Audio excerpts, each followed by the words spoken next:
ስለ ግብር ሚኒስከርት ከለበሱ ሴቶች ጋር ዘመረ ከናረጋኝ ወራሽ ጋር ተብሎ ነሺዳ በእስልምና የለም ቦታ አይደለም ይያለን እየመደበኝ ነው አንተ ቦታ መጅሊስ ምናምን እዛ እንትን በል ነው እዛ ሃይማኖት ጉዳይ ነው እንጂ ያገር ጉዳይ ምን አገባህ ይያለኝ በጣም ነው ኦፍ የሆንኩትኝ ነው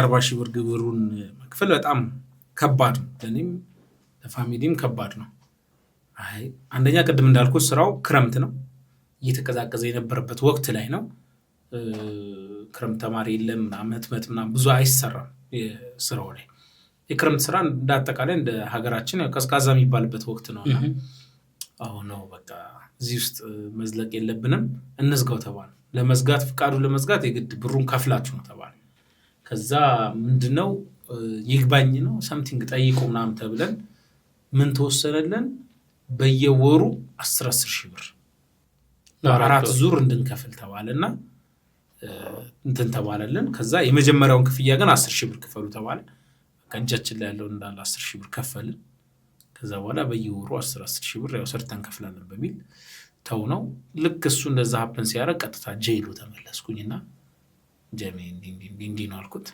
ኦኬ በሩ ክፍት ነው አለኝ ድጋሚ ገባውኝና ጄሉ ሰራሁኝ ወደ 1 አመት አካባቢ ሰራሁኝ በ4500 ብር ይመስለኛል ደሞዜ የነበረው ሁለተኛ ላይ ስገባ አሻሽዬ ነው በ4500 ምናምን አካባቢ ሰራሁኝ እየሰራውም ግን ያው ለኑሮ በጣም ከባድ ነው አንደኛ ልጅ መጥቷል ሂባ ተወልዳለች ሶ ቻሌንጅ ነበረው ላይፍ በእንደዛ አይነት መልኩ መኖር የሚያስቸግርበት አይነት ነው በዛ ደሞዝ ብቻ ድጋሚ አቡበከር አህመድ ጋር ሄድኩኝ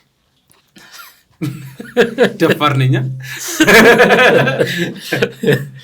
አቡበከር ጋር አሁን ሲሄድ ግን ምንድነው ጥሩ የሚዲያ ኤክስፒሪየንስ ይዤ ነበር በወቅቱ ሚዲያውን በደንብ አውቄዋለሁኝ ሆስቲንግ ፕሮግራም ማዘጋጀትም ሪፖርት ማድረግ ምናምን እንደዚህ አይነት ስራዎችን ሶ የሶሻል ሚዲያ አማራጮች እየመጡ ነበር አቡበከር አለሙ ጋር ትዝ ይለኛል አንድ ቀን በኒ መስጂድ 10 ሰላት ወቅት ነው ባለፈው ነው ማስተዋወሰው ቢገርም ነው ትይዛለህ አንተ ልጅ ምናምን ብሎ እንትን ሲል ነበር ህይወት ላይ ቫልዩ ያላቸው አስተያየቶች ሐሳቦች ምክሮች የመከሩት ተማሪ አንድ ያክፍሎት ያክፍል የመከረህንም ሰው አትረሳም በዛው ልክ የደቆሰህንም አትረሳም አይረሳም አንዳንድ ነገሮች 10 ላይ በኒ መስጂድ ጥግ ላይ ይቀመጣል አቡበከር ከሰላት በኋላ ብዙ ጊዜ ኑር መስጂድ ከዛ ለወጣ ስላገኘው ሰላም ቢዩና ህይወት እንዴት ነው ምናምን ተባብለን የእስር ቤት ጓደኛ እንደመሆነ መጣን እሱም ያለው ነገር ነገረኝ የኔም ነገርኩት ከዛ አንተ ለምን ዩቲዩብ ቻናል አትከፍልም አሁን እኮ ዩቲዩብ ብር ይከፍላል ነው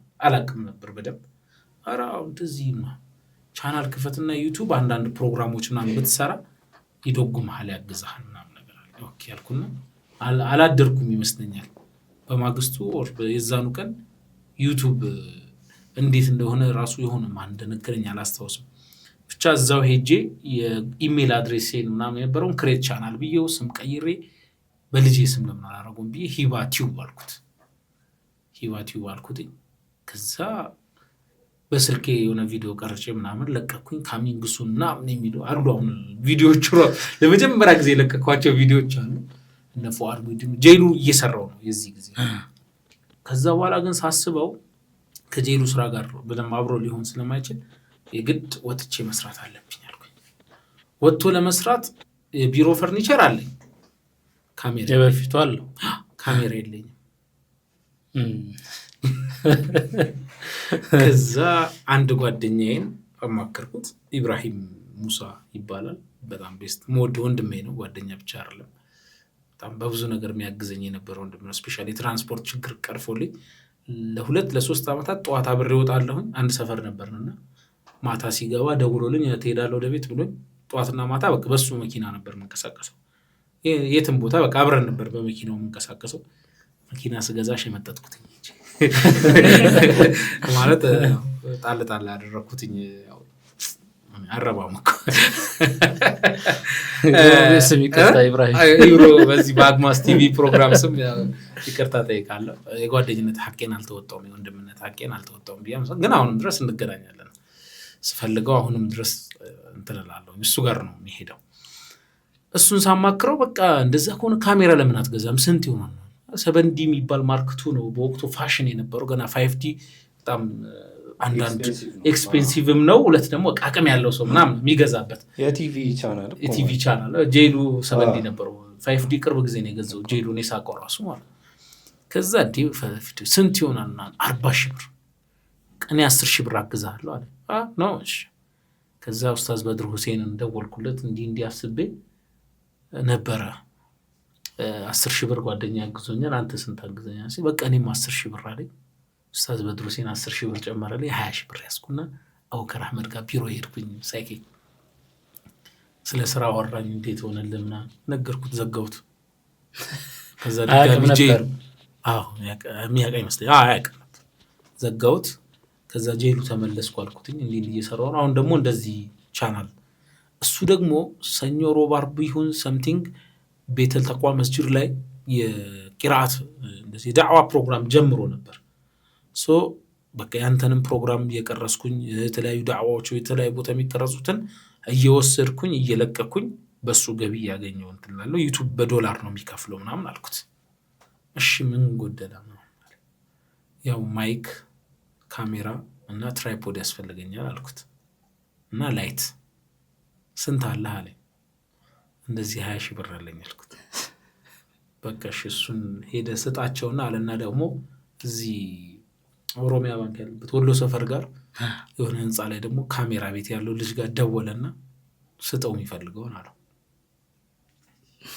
አቡበከር አህመድ ትራይፖድ ላይት ትንሿ ላይት LED ላይት ማይክ ደግሞ የገመዳች ምትመዘዘው ቦያ ሳትሆን ያኔ ቦያ አሁን የመጣው ቦያ እቺ መስጂድ ኢማሞች የሚያሰግዱበት ኒክ ማይክ የገመዳ ካሜራ እሷን ገዛው የገዛው ቀን የወሰድኩ ቀን አቡበከር ዳዕዋ ፕሮግራም ነበረው ሄጄ ቀረስኩ ቤተል ሰማይ ደስታ ነግራል ቪዲዮ አለ አሁን ዩቲዩብ ላይ እዛ ቀራሴ ኤዲቲንግ ደግሞ እዛው ጄሉ የሰራውን ኤዲቲንግ ሲቀርጹም ካሜራም እዛው በቃ በልምድ የሆነ ነገር ካየኝ ኮፒ ፔስት ነው ከሄድኩኝ የሆነ ቦታ ይወስደው ነገር መጠየቅ ምናምን ኤክስፒሪየንስ ይዞ መውጣት ነው የምፈልገው የሚዲያ ስራ ደግሞ ደስ የሚለው የሆነ ለርኒንግ እንትን ካለ በየሆኑ ስኪሎች ታቀል ብዙ ነገር ይሰራል በጣም ጠቀመኝና ሶ ኤዲቲንግ ራፍ ከት ቢሆንም ሆነ ከት ያረጉ እየቆረጡ የሚወጣውን እያስወጡ ምናምን መቀጣጥሎ ኢፌክት ምናምን በደንብ ባልተጠቀም እንኳን ያን መልቀቅ ጀመርኩኝ ሎጎት እዚህ ይለኛል በጉግል ዳውንሎድ አድርጌ አጥፍቼ መሐሉን ሂባ የምትለዋን አምሰርቼ አለ አሁን ዩቲዩብ ላይ ሂባ ቲዩብ ላይ ይገባል በዛ አይነት መልኩ ያው የሂባ ቪዲዮ ፕሮዳክሽን ስራ ጀመርኩኝ ከዛ ሂባ ቪዲዮ ፕሮዳክሽንን እየሰራሁኝ ሞኔታይዝ መሆን አልቻለም አካውንቱ አንደኛ ኮንቴንት የለውም ዳዕዋዎችን የተለያዩ ቦታዎች ምናምን መልቀቅ ሆነ ትንሽ ቻሌንጅ ሆነብኝ እዛ ቢሮ ኪራይ ምናምን መክፈሉም አቃተኝ እንደዛም ሆኖ ምን አንድ ስራ አልተወኩም ነበረ ቲሸርት ምናምን ከክፍለ ሀገር ሲያዙኝ በፊት መሰራላቸው የነበሩትን እየተቀበልኩኝ ኮሚሽኔን እያስኩኝ ሌላ ቦታ እያሳተምኩኝ ክፍለ ሀገር እልክላቸው ነበር እቺ ስራ ትንሽ ጠቅማኝ ነበር እንዲ ሙሐደራ ዳዕዋ ፕሮግራም ለመስጂድ ገቢ ማሰባሰቢያ ሲኖር ያሰሩ ነበር ሶ ያን ነገር ነበር በመሃል ግን በቃ ድጋሚ ጄሉ መመለስ እንዳለብኝ ተሰማኝ ጄሉ ለመመለስ ያሰብኩ ጀማል ሲመች ትሄዳል ስትፈታ ይከፈላል በቃ ሪዝነብል መሆን አለበት እኔ ደግሞ አሳማኝ ከሆነ ችግር የለብኝ የሆነ ነገር ጀምሮ ለመተው አሁን ታላቅ ወንድም ያለ አንተ አንድ ነገር ላይ አጸናኝ እንዴ ማዋጣ ከሆነ ምን አጸናኝ የጽናት ጉዳይ አይደለም እኮ ታዋጣ ለምን ለቃለው ሲተም ማዋጣ ሲሆን ደግሞ ቶሎ እሱን ተደ የሆነ ነገር ታነሳል እሱም ካላዋጣ ተለ ወደ ተሻለ ነው መሄድ ነው ያለበትና በኋላ በመሃል ግን አንድ ያጎቴ ልጅ ነበርና ጣሊያን ይኖር ነበር እዚህ ከሰዎች ጋር የቁርአን ህትመትና የተለያዩ ህትመት ስራዎች ለመስራት ማሽን አስመጥተው ከውጪ እዚህ ገጥመው ነበር የወረቀት ህትመት ማሽን ማለት ነው ሶ ያ ደግሞ ቢሮ የሥራ መቀበያ ኦርደር መቀበያ ቢሮ ደግሞ ነበራቸው ፒያሳ እድገት ለልማት ህንጻ ላይ ሶ እዛ አብሬው እንድሰራ ጠየቀኝ አብሬው መስራት ጀመርኩኝ እሱ ወደ ጣሊያን ሲሄድ እኔን ስራ አስኪያጅ አድርጎኝ ሄደ። 6 ወር ሰራሁኝ። የሚዲያ ነገር ይስብሃል፣ ይጎትታል። በቃ ብሩም ደግሞ በወር የሚመጣው እንትን ሊለኝ አልቻለም እና በዚህ መልኩ እንዴት ነው ህይወት የሚለወጠው? ከዛ ያቋረጥኩትን ትምህርት መቀጠል ሁሌ ይፈልግ ነበር። በፋይናንስ አቅም ስቴብል ባለመሆን ምክንያት ከፍዬ ልማር እችላለሁ፣ ግን ስቴብል የሆነ የፋይናንስ እንትን ሳይኖር ልማር ብትል ያንገጫግጫል። ከዛ ቅድም ያልኳችሁ ነው ደብዳቤ ጻፍኩኝ። ደብዳቤውን ለተለያዩ ኮሚኒቲዎች ላኩኝ። የመጀመሪያው ኮሚኒቲ በሚያስለቅስ አይነት ሐቂቃም ተረብሼም ነው የጻፍኩትኝ የነበረው። በቃ ማለት ከተፈታም በኋላ ለምን ረሳችሁን? ሰፖርት አድርጋችሁ የሆነ ቦታ ለምን አላደረሳችሁንም ብዬ ለፈርስት ሂጅራ ፋውንዴሽን ደብዳቤ ጻፍኩኝ። ሼህ ኻሊድ አወላ ያው አስተማሪያችን ነበሩ፣ ወይ ዳይሬክተር ነበሩና ለሳቸው ደብዳቤ ጻፍኩኝ።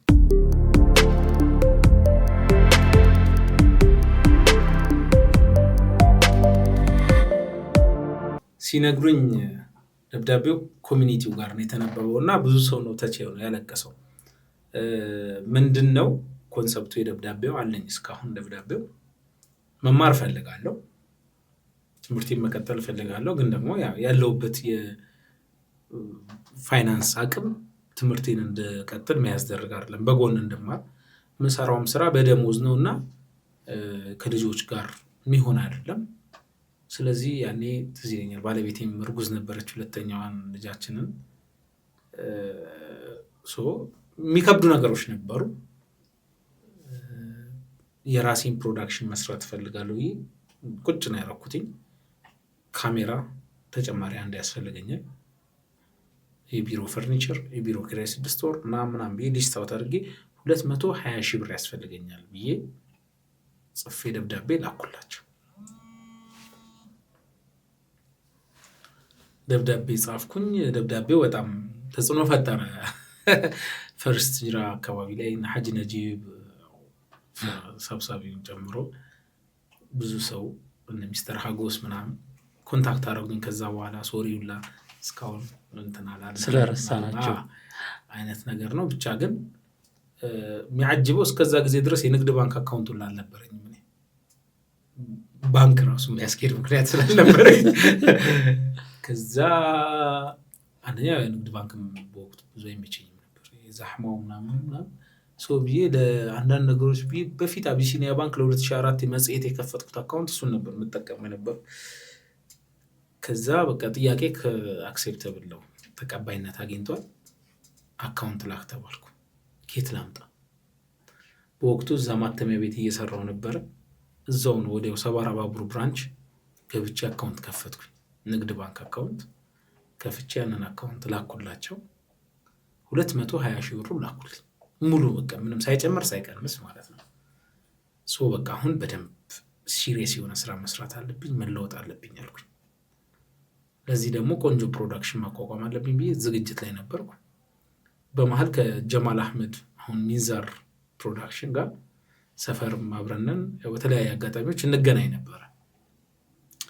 ሚንበር እሱ ደግሞ መጀመሪያ ቢላል ይሁን በኋላ አላውቅም፣ ሚንበር ካሜራማን ሆኖ ይሰራ ነበረ። መልቀቅ ይፈልጋል። ለምን? የሆነ የተሻለ ስራ ከመስራት ቤተሰቦቹን እየጠየቃቸው ነበረ ሰፖርት እንዳያረጉትና ራሱን እንዲችል። ግን ደግሞ ብቻውን ወጥቶ መስራት ደግሞ አይፈልግም ነበር እና አብሮት የሚሰራ ሰው እያፋለገ ነበር። እኔ ደግሞ ብሩን እጄ ላይ አስገብቼ እንዴት ላርግ፣ ቢሮ የት ላርግ ምናምን የሚሉ ቅድመ ዝግጅቶች አቅሌ ላይ በነበሩበት ወቅት ላይ እየሄድ ነው እና ቤተሰቤ ሊያግዘኝ ይችላል፣ አብረን ብንሰራ ምናምን አለኝ። አልኩኝና ሼር መስራት እንችላለን የሚል ሀሳብ መጣ። የአክሲዮን ማህበር አቋቋማችሁ?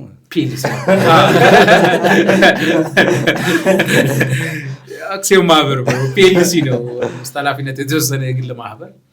በፒኤልሲ ደረጃ ላይሰንስ ንግድ ፍቃድ አውጥተን ቲን ነምበር አውጥተን ምናምን አግሪ ያደረግን። እኔ ምን አደረግኩኝ? እዚህ ጊዜ አንድ ካሜራ ልጨምር ነበረ በጀቱ ላይ 220 ሺህ ብር የጠየኳቸው ፈርስት ሂጅራዎች። አንድ ካሜራ ጀማል ይዞ ሊመጣ ነው። እኔ አንድ ካሜራ ተውኩኝ። እዚህ አንድ ካሜራ ብር ይተርፋል። አንድ ካሜራ ብር ተረፈኝ። ከካሜራው ውጪ ደግሞ ካሽ ደግሞ አዋጣ። ካሽ ስናዋጣ በወቅቱ 50 ሺህ ብር አዋጣን። 50 ሺህ ብር ካዋጣን በኋላ አንዳንድ ካሜራ ደግሞ ይዘን መጣን። 50 ሺህ ብር ለቢሮ ኪራይ ለምናም ለአንዳንድ ነገሮች ካረግን በኋላ ያው መልሶ አሁንም ብር አነሰ። ቤተሰቦቹ በወቅቱ ሊያግዙት የነበረው ለሱ አንድ ካሜራና 50 ሺህ ብር ፕሮሚስ ገብተውለት ስለነበር ያንን ይዟል። ፒኤልሲም ደግሞ ስለሆነ ያንን ስቴፕ ነው የተጠቀመው። በኋላ ላይ ግን ቦያ ማይክ አሁን ቅድም ያነሳነው ዋየርለስ ቦያ ማይክ ላይት ምናምን ጎዶክስ የሚባል ለላይት ነበር ምናምን ያስፈልገን ነበር ለፕሮዳክሽናችን። ሳውንድ ፕሩፍ እቺ የምታክል ስቱዲዮ ነበረችን 16 ካሬ አንድ ቢሮ የዚህ አይነት አንድ ቢሮ እና ጎን ለጎን አድርገን ኢሙ ታወር ላይ ጀጎል የሚል ስም አውጥተንለት ጀጎል መልቲሚዲያ ፕሮዳክሽን ብለን የፕሮዳክሽን ስራዎች የሚሰራ ድርጅት አቋቋምን። በጣም ከባድ ቻሌንጅ የነበረበት ሂደት ነበር ያለፍነው ማለት ነው። ጀስት እንዳልኩ ብሩን ወዲያው ሲያልቅብን እኔ ጋር ብር ነበር ወደ 100 ምናምን ሺህ ብር የተረፈ ብር ነበር። ያንን ብር እንደ ብድር ለጀጎል አበደር። ከዛ ተጠቀምንበት። አንድ ሰራተኛ ቀጠርን፣ ኤዲተርም ቢሮም የምትጠብቅልን እኛ ውጪም ስንሰራም ምትምትል ኤዲቲንግ ደግሞ ምትለምድ ልጅ ቀጠርን። እሷም ለመደች፣ በኋላ ላይ ሲኒየር ሆነች። ያሁኑ የጀማል ባለቤት ነይማ ትባላለች፣ ነይማ በድሩ። ከዛ ሌላም ሰው መቅጠር ነበረብን። ሪያድ አብዱልጀባር ጎበዝ ግራፊክስ ዲዛይነር ነበር ምናምን፣ እሱንም እኛ ጋር ስታፍ አደረግነው። ብቻ ያው እንደ ሚዲያ የሚዲያ ስራ ለመስራት እንቅስቃሴ አደረግንና የሚያስፈልጉ ነገሮች አሟላ። ወደ ስራው ዓለም ስንገባ ግን ቻሌንጆች ገጠሙ። አንደኛ ብሮድካስት የምናደርግበት የዩቲዩብ ቻናላችን ሞኔታይዝ አልሆነም። ብዙም ሰብስክራይበር አልነበረውም። አይ ቲንክ 2500 ምናምን ሰብስክራይበር። የመጀመሪያው በጣም ዳገት ነው ሰብስክሪፕሽን ማግኘት። በጣም ተቸገርን ሰብስክራይብ ለማግኘት። በኋላ አግሪመንት መግባት አለብናልና ከሃሩን ሚዲያ ባለቤት አብዱራሂም አህመድ ጋር እኛ ፕሮዳክሽን እዚህ ፕሮዲውስ እያደረግን በወቅታዊ ጉዳዮች ላይ እንግዳዎችን እየጋበዝኩ ነው ኢንተርቪው ላደርግ። ያንን ኢንተርቪውን ደግሞ ለሱ ከነ ትሬለሩ ልንልክለት ከሚለቀቀው ቪዲዮ ላይ በፐርሰንት ለኛ ሊከፍለን አይ ቲንክ 60 ለኛ 40 ለሱ እንደዛ ነገር ተስማማን። ኦኬ ተባለ። በዛ ዝግጅት ላይ ባለንበት ሁኔታ የመጀመሪያውን ቀረጻ ቀረጽን። ትዝ ይለኛል በዙሪያ የነበሩትን አዱኛ ሙጬን እና ሰማሃር ተክሌን ዶክተር ሰማሃር ተክሌን ኢንተርቪው አድርገን ቆንጆ ማስታወቂያ አጣም ስለ መጅሊሱ የሚያወራ ወቅታዊ ኢሹ ነበር። በወቅቱ ሆት ኢሹ ነበር። ያንን ትሬለር ሰርተን ላክንለት። እዛ እኛም ፌስቡካችን ላይ ካሚንግ ሱን በሃሩን ሚዲያ ጠብቁን ምናምን የሚል ማስታወቂያ ለቀን። ከዛ ለሃሩን ያው ሙሉ ፋይሉን ላክንለትና ብንጠብቀው አልለቀቀው፣ አልተፖሰተም። አይ ቲንክ እሱ ምን እንደገጠመው አሁን ላይ አላስታውስም። በወቅቱ አውርተንበት ነበር። ከዛ 2 ቀን ነው 3 ቀን አለፈ። እሁድ ይለቀቃል ተብሎ ሳይለቀቅ ፕሮግራም ተደራረበብኝ ብሎ ሳይለቀው ቀረሱ። ያልንና እኛ ዝም ብለን ዩቲዩብ ቻናላችን ላይ ለቀቅ። ትንሽ እይታ አገኘ፣ ሰብስክራይበሩንም አስጨመረልን። ኮንቴንቱ ቆንጆ ስለነበር ኤዲቲንግ ምናምን ጀማል በጣም ጎበዝ ልጅ ነው። ከዛ በኋላ ወዲያው አንድ ክስተት ተከሰተ።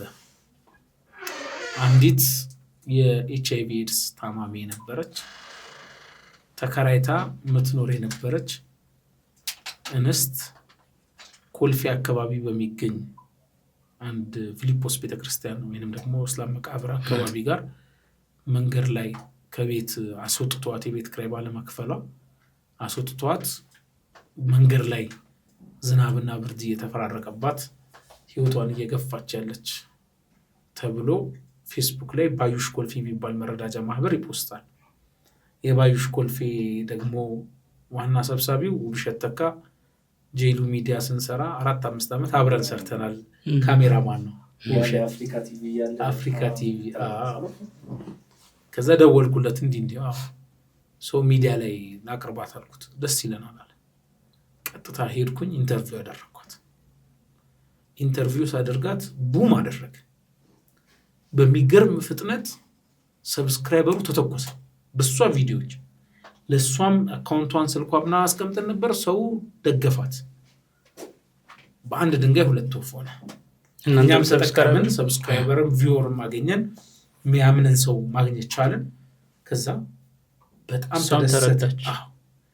ደስታችን ልዩ ነበር ወላሂ በጣም ትዝ ይለኛል። ከዛ ተነሳች። ቤት ተከራዩላት ባዩሽ ኮልፌዎች ምናምን ተሰበሰበች። የራሷን ቤት በጣም ቆንጆ የቤት ዕቃ ተሟላላት ምናምን ነገር። እስካሁን አለ ቪዲዮ። በሷ ቪዲዮ አማካኝነት እንትን ስናደርግ ሀሩን ሚዲያ የሚያስኬደን ነገር ቀረ። አንደኛ የላክንለትም ቪዲዮ አልተጠቀመውም፣ እኛ ለቀኗል። በመልቀቃችን አይ ቲንክ ደስ ያለው አይመስለኝም። በዛን ወቅት ክስተቱን አላስታውስም፣ ብቻ የሆኑ ክስተቶች ነበሩ። ሰው ከዚህ በኋላ በቃ ወጥረን መስራት አለብን ብለን ቆንጆ በቃ ፕሮግራሞችን መስራት ጀመርን። ኢንተርቪው ያደረጉ ሰዎችን ምናምን እነ ሙዓዝ ሀቢብ ሞስት ፖፑላር የሆነ ኢንተርቪው ነበር። በጣም አሁን ድረስ ራሱ እየቆረጡ ምናምን ይለቁታል።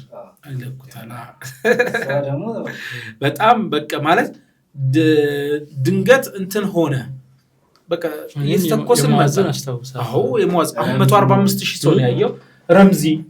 ረምዚ በወቅቱ ምን መምረጥ ጀመርን። በቃ ገባን አልጎሪዝም። ሰው የሚፈልገው ኔጌቲቭ የሆነ ኢሹ ነው፣ ወዝጋባ ነገር ይፈልጋል። እና በወቅቱ ሙዓዝ ሀቢብ ከሁሉም በዓሎች መውሊድ ይበልጥብኛል ብሎ አሱና ቲቪ ላይ እንትን ሰጠ ተብሎ ሶሻል ሚዲያ ላይ መነጋገሪያ የሆነበት። ከዛ ውጭ ደግሞ ስለ ግብር ሚኒስከርት ከለበሱ ሴቶች ጋር ዘመረ ከናረጋኝ ወራሽ ጋር ተብሎ ዱላ ላይ የነበረበት ነው። በቃ ኢሹ ነው፣ በቃ ሆት ኢሹ ነበር። ኦኬ ሙዓዝ ደወልኩለት፣ ቀጠርኩት። እንዲህ ጥያቄ ላኩለት። በቃ ችግር ይሄን አውጣ ይሄን ጀምራለ። በአግሪመንት ቁጭ አይደል ከተቀመጥን በኋላ ያው ተቀየርኩኝ እኔ። ቅድም እናንተ ጉድ እንዳረጋችሁ ማለት ከማይንደሱ ብላችሁ እንደጀመራችሁት እንግዲህ ቀድመን አውርተን ማለት ነው። ከዛ በቃ ዲቤት አረጋ በጣም እንትና ረምዚ ድንግል ያልሆነች እንዳታገቡ ምናምን እያለ ዘመቻ ጀምሮ ኡስታዞችን መሻይኾችን ቪዲዮ እየቀረጸ ምናምን የሚለቅበት እና ደግሞ ጀዋር ሰለላሁ ዐለይሂ ወሰለም አለ። ይሄ ሆት ኢሹ ነው፣ መጥቶ መበጠር አለበት። አመጣ ነው አስጮ ነው። አልያሚን ነሺዳ ውዱ ፈቷል ተብሎ በወቅቱ ትንሽ ክላሲካል ምናምን እየበዛ በነበረበት ወቅት የነሺዳ ኢሹ ነበር። ስለዚህ በነሺዳ ጉዳይ የሚያወራ አንድ ሰው ያስፈልገናል። አልያሚን አመጣሁት፣ ተከራከርኩት። በቃ ከዘፈን ጋር እየተመሳሰለ ነው ነሺዳችን ምናምን የሚል ከአልያሚን ጋር እሱም ታይቷል። በጣም አልያሚን ጋር ያደረግነው ቆይታ እንደውም የሱ ታይትል በጣም የሚገርም ታይትል ነበር። የሙዓዝ ዩቲዩብ ላይ ርዕስ ነው አይደል? ያው ተመልካቻም ዛሬ ግልጽ እናድርግ። ሙዓዝ ሀቢብ በወቅቱ ሁለት ሆት ኢሹዎች ነበሩበት። ቅድም እንዳልኩት አንደኛው መውሊድ ከየትኛው በዓል ይበልጥብኛል ብሎ የገለጸው ነበረ። ሁለተኛው ደግሞ ከሴቶቹ ጋር ደነሰ የተባለው ነው፣ ወይ ደግሞ እንዲህ እያለ ያው ስለ ግብር ያላት ነገር ነች። ከዛ እኔ በኋላ ላይ ያው በጣም እየተከራከርኩት ስለ እንትኑ ሊያምንልኝ አልቻለም። በቃ አቋሜ ነው አለ ስለ መውሊዱ። እኔ ደግሞ በቃ አህባሽ ሆነሃል አልኩት። አክቹሊ እንደ ጋዜጠኝነት በወቅቱ ኢቲክሱም ምናምን ያው ብዙ እንትን ያልጠበቅናቸው ነገሮች ነበሩ። በኋላ ለብቻ ቪዲዮ ሰርቼ ኤክስኪውዝ የጠየቅኳቸው ዲቤት ጋዜጠኛ ዲቤት አያደርግም አይደል? የዛን ሰው አቋሙን ለህዝብ ነው ኢሞሽናል አታችመንቱን መቀነስ አለበት። በጣም እንትን ማለት ለተመልካች ነው ብዙ ነገር መቶ ያለበት ሰው እንዲፈርደው ነው አይደል? እንትን እኔ ደግሞ የሆነ ሳለ ያኔ የታሰርክበት የተገረፍክበት ምናምን የአህባሽ ኢሹ ይመጣብሃል። ሶ በቃ አንተ እንዴት ነው በቃ የአህባሽ ዋና እንትን የሆነው አሱና ቲቪ ላይ ሄደ ቀርበ እንዲህ ብላል ምናምን። ሶ አሱና ቲቪ አህባሾች ነው አንተ እዛ ሜምበር ከሆንክ አህባሽ ነህ ምናምን የሚል አይነት ኮንክሉዥን ላይ ደርሼ ዘመቻ ተከፍቶብኝ ነበር። ጣሊያን ሰፈር ልጆች ራሱ እንወጋዋለን ምናምን የሚያዝናናኝ ቮይስ አለች እስከዛሬ ሙአዝ ነው እንደውም የላከልኝ ኧረ ሙቪ እንዲህ እያሉ ነው ብሎ ላከልኝ እና አሁን አለች ቴሌግራሜ ላይ ቁጭ አድርጌያታለሁ። እንወጋዋለን ይሄ ልጅ ምናምን ብለው መጨረሻ ላይ ግን ጨርሳችሁ ስትወጡ እንዴት ነበር? በፍቅር እንዴ አንደኛ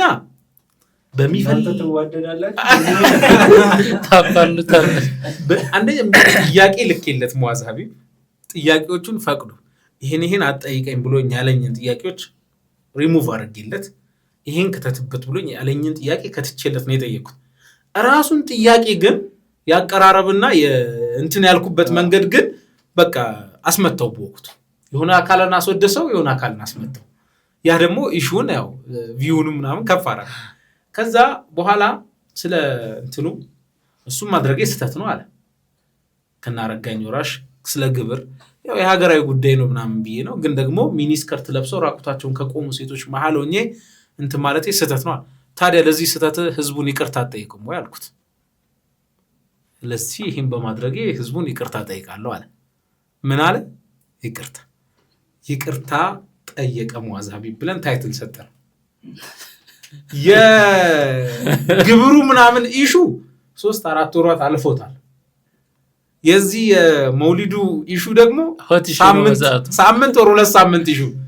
ስለዚህ ሙአዝ ሀቢብ ይቅርታ ጠየቀ ስንል ይሄ በመውሊዱ ኢሹ ይቅርታ ጠየቀ ተብሎ ተፈሰረ። የኛ ሰው ተፍሲር ላይ ችግር የለበትም። ቡም አረገ ማለት ነው።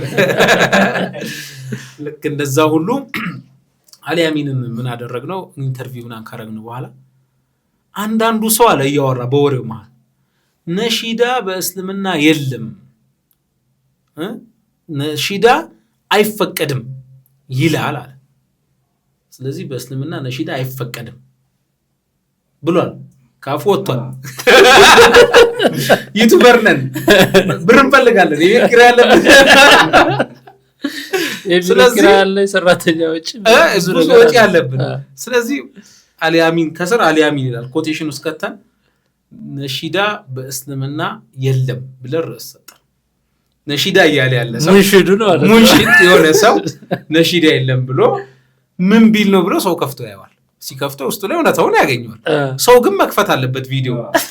ከዛ በዙሪያ ያሉ ጓደኞቹ ምናምን ተቆጡት ይመስለኛል። ጠዋት ፖስተ ነው ማታውን ትዝ ይለኛል። ኧረ ሙቤ ምናምን ሰው በሌላ እየተረዳብኝ ነው ምናምን አስተካክሉት፣ ርዕሱ ትክክል አይደለም፣ ከአውዱ ውጪ ነው፣ ሰው በዛ መንፈስ ነው ገብቶ የሚያየው ምናምን እሱን የፈለግነው እኛ። አይ ለእኔ ጥሩ አይደለም። እሺ ምን በቃ ቢያንስ ጥያቄ ምልክት አድርጉበት አለ። በእስልምና ነሺዳ የለም ብሎ ጥያቄ የለም ወይ ብሎ ጥያቄ ምልክት አደረግን። ያው ቪው ወረደ ባንዴ። እንደጠበቅነው አልሆነም፣ ግን ደግሞ እንግዳችንን ማክበር ነበረብን። በዛ ምክንያት እንደዛ ወርደናልና በጣም ፖፑላር የሆኑ ኢሹዎች በዛ ምክንያት አነስተን በጣም ቆንጆ ኢሳቅ ባባን ጋብዘናል። በቃ ዲቤት በሚመስሉ አይነት መልኩ አሁን ኢሳቅ ባባ በወቅቱ ድሬድ ነገር የሚመስል አድርጎ ምናምን ኮሜዲ እየሰራ የነበረበት ወቅት ነው። እንደ ጭስ የሚመስል ነገር እያወጣውና በቃ ዲቤት አይነት መልኩ በጣም ሙባረክን አስተዋውቁታል በደንብ ሰው ጋር የሚማስባቸው አይነት ቃለም ጥይቆች ነበሩ። በጎን ደግሞ ጫናዎች ነበሩ፣ ኮንፍሊክት ምናምን፣ ህዝቡን አጀንዳ መስጠት ምናምን፣ ይቅርብ ምናምን ጫናዎች ነበሩ። በዛም ምክንያት ያው ብዙ አልቀጠልንበትም እዛ እንትን ላይ። አልহামዱሊላህ የተወሰነ ሰራን። ከአፍሪካ ቲቪ ጋር ዲል በማድረግ ደግሞ አፍሪካ ሾው የሚል ፕሮግራም ጀመርኩኝ። አፍሪካ ሾው ፈይሰል አሚንን አቅርቤ ያለው ዲጄ ኢሳቅ እኔ ዲኮር ይሰራ ነበረ። ስለ ዲኮር ስራዎች አብዱ አበራ ሰይድ አሊ ኡስታዝ ሰይድ አሊ አብዱል ጀሊል ሻሊ ካሳ ምናምን እንደዚህ ጋብዤ አፍሪካ ሾው የሚል አፍሪካ ቲቪ ላይ የሚቀርብ ቆንጆ ፕሮግራም አይ ቲንክ 4 or 6 ኤፒሶድ ፕሮግራም ሰራን። 6ቱንም ያለ ስፖንሰር ሰራን። ስፖንሰር ጠፋ። ቲቪ ላይ ከሆነ ደግሞ ስፖንሰር ግድ ያስፈልጋል። ያለ ስፖንሰር መስራት በጣም ቻሌንጅ ነበረው። ፕሮሚስ የገቡልን ሰዎች ነበሩ፣ ያው ቃላቸውን ስላልጠበቁ ማስታወቂያ ማግኘት አልቻለም። 6ቱን እንደሰራን አንደኛ አዳራሽ ተከራይተን ምናምን ዝም ብሎ ስቱዲዮ ውስጥ አልነበረም የምንሰራው። ኢሙታወር ላይ በትብብርም ቢሆን ወጪዎች ነበሩብን። ያንን ከቨር ማድረግ ሳንችል ስንቀር ያው ስፖንሰር ከሌለ ልፋት ነው ድካም ነው ብለን ያንን ትተነው በእነዚህ አይነት መልኩ ነው እንግዲህ ከዛ በኋላ ግን የድርጅቶች የተቋማቶች የኤንጂኦችን ምናምን ፕሮዳክሽናቸውን በመስራት በፕሮዳክሽን ፔመንት እየሰራን አልহামዱሊላህ 2 ዓመት ከምናምን ቆየን። በኋላ ላይ ዩቲዩባችን ሞኔታይዝ ከመሆን አልፎ ያው ገንዘብ ማምጣት ጀመረ። በገንዘቡ እየተጠቀምን እዳችንን ከፈልን፣ ገቢ ያገኘን፣ ትርፍ አገኘን። ጥሩ ሁኔታ ላይ ነበር አልহামዱሊላህ። በኋላ እንደውም አነሰን ብለን ቢሮ አዲስ ስቱዲዮ ሰፊ ስቱዲዮ የነበረው 32 ካሬ ላይ 16 ካሬ ስቱዲዮ እና 16 ካሬ ቢሮ ነበር ይሙታወር ላይ እሱን ቀይረን ወደ አወለ አካባቢ 50 ምናምን ካሬ ትልቅ ተከራይተን ለቢሮም ለስቱዲዮም አድርገን ስቴጅ ምናምን ሰርተን ሚንበር ቲቪ ጋር አንድ ፕሮግራም ልንጀምር ዝግጅት ላይ ነበር። እሱም ፕሮግራም ሳይሳካ ሲቀር አንዳንድ ነገሮች ሀፕን አደረጉና ያው ሚንዛር ማን ነው ጀጎል ሚዲያ መቀጠል አልቻለም። ቆመ። ጀጎል በጣም ተጨንቀንበት ከረጅም ጊዜ በኋላ ያወጣል። ምን እንበለው አንደኛ ኒውትራል የሆነ ነገር መስራት እናስብ ነበር። ሙስሊም ያለውና ሰው ላይ የሚችል እስላሚክ ስቴት እንፈልግ ነበር። ወላስማ ሚዲያ ብለነው ነበር። ካስማ አይደለም ወላስማ። ከዛ ደግሞ ይሄ ዳይነስቲ በወቅቱ የነበሩ ስርወ መንግስቶች ሌላ አንድ ነበር ዛጉዌ ይሁን ሰምቲንግ ብቻ እንደዚህ እስላሚክ እንትኖች ነበሩና በቃ በዛ ስም አድርገነው አንድ ስሙን ማንሳት ነው። ወላስማ በጣም ትዝ ይለኛል መርጠነው ነበር። ሀርላ ምናምን እንደዚህ አይነት ነገሮች መራርጠን ነበር። ጀጎል ሞሮፍ ሰው ያቋል ምናምን በሚል ጀጎል ሄድን። ያው ጀጎል መቀጠል አልቻለም፣ ተቋረጠ። ተመልካቾቻችን የምትገኙት በነገራችን ላይ ጀጎል ከተቋረጠ በኋላ ጄሉ ተመልሻለሁ ድጋሚ ለሶስተኛ ጊዜ ተቀጥራ ማለት ነው። እሱ ፋይናንሻል እንትን ነበረው ወይስ ዝም ብለህ ምንድነው የደሞዝ ሱስ ነው የሚመስለኝ። ከጀጎል ልክ ሲፈርስ ያው በጣም ጥሩ ሁኔታ ላይ ነበር። ጥሩ ሰው ጋር ምናምን ድርጅቶች ጋር ፕሮዳክሽን በመስራትም ጥሩ በቃ ዘገባም እየሰራን ሂባ መባል ተጀምሮ ነበር። አሁን ሃሩን ይባላል ሶሻል ሚዲያው ላይ ጥሩ ተጽዕኖ መፍጠር ችለን ነበር። በቃ ኢንተርቪው እናደርጋለን። ኮንፍሊክቶች ምናምን ሲኖር የሙስሊም ማህበረሰብ ጋር የሚደርሱ በደሎች ምናምን በመጅሊስ ኢሹ ላይ ሰው እየጋበዝኩ ኢንተርቪው ያደርጋል። በጣም ቆንጆ ስታተስ ላይ ነበር ተመልካች ባይኖረው ማለት ነው። ግን ምንድነው በኋላ ላይ ያው ይሄ ቲክቶኩም መጣ አልጎሪዝሙም እየተቀየረ መጣ። ሰው ሞር ኦፍ ወደ ኢንተርቴይንመንት መጣ። በተለይ ይሄ የስርዓት ለውጥ ከመጣ በኋላ ሰው መዝናናት በጣም እያማረው መጣ። ከተማው ምንሽበረካ አይደለ ያኛውን ጉዳይ እየተወ መጣ። በቃ ሰው ሲሪየስ ነገር አይፈልግም። መጅሊሱም ደግሞ ምንድነው ሶሉሽን ነገር አገኘ ተብሎ 9 ኮሚቴ ምናምን ነው የመጅሊስ ኢሹ አይደለም። እሱም አይ ቲንክ ግለት አሁን ማሲቭሊ አሁን ኮሌክቲቭ የሆነ ማህበረሰብ የሚፈልገው የሆነ ግለት ያለበት ኢሹ ብዙ ነገር እየቀዘቀዘ መጥቶ ምናምን አሁን ነው ግሎ የሚቆየ ነገር የለም። በቃ ቶሎ ይቆማል፣ ስክሮል ነው የሚደረገው። አሁን አጀንዳ ለምሳሌ ሳምንቱን ቅድም ስንላልነበረም 10 አሁን ሳምንት የ10 ዓመት ያክል ብዙ ነገሮች ይፈጠሩበታል። አሁን ለምሳሌ በአንድ ቀን ውስጥ በጣም ማዕት ነገሮች አሁን ሰሞኑን ቡናና ሻይ አጀንዳ እሱ ሳያልቅ ሌላ አጀንዳ ይመጣል ምናምን ጉዳይ ሰዎች የሚወያዩበት ምናምን ይሆናል። የሆነ ሰዓት የሆነ ነገር ይነሳል፣ የሆነ ሰዓት ትዳር፣ የሆነ ሰዓት ምናምን ብሎ ወደ ትዳር ሊገባ ነው።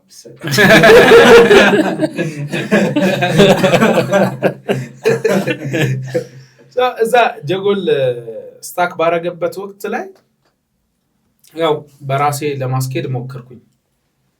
በቃ በወቅቱ አክቹሊ ምርጫ ምናምን ላይ ተሳታፊ ነበርኩኝ። የምን የአዲስ አበባ ከተማ አስተዳደር ከንቲባ ለመሆን ምርጫ ተወዳደርኩኝ። ምርጫ ተሳትፌ ነበረ በእኩልነት ነጻነትና እኩልነት ፓርቲና ላይ የአዲስ አበባ ምክር ቤት ከንቲባ ካሸነፍንና እንትኑ ከመረጠኝ ያው ከንቲባ ልሆን ካልሆነ ደግሞ የምክር ቤት ገብታ ምንድነው ፐርሰናሊ ምን አስባለሁ ብዙ ክፍተቶች አሉብን ማለት አስባለሁ። እኔ በጣም እስከዛሬ ማራሳው ድምጽ አለ። አንድ ፖለቲካል ሳይንስ ተመርቆ የተቀመጠ ንግድ ላይ ያለ ልጅ ነው። እኔ ተመዝግቤ ፌስቡክ ላይ ኢሹ ሆነ ቀን ደወለልኝ። በቃ ወድሃለሁ አለኝ።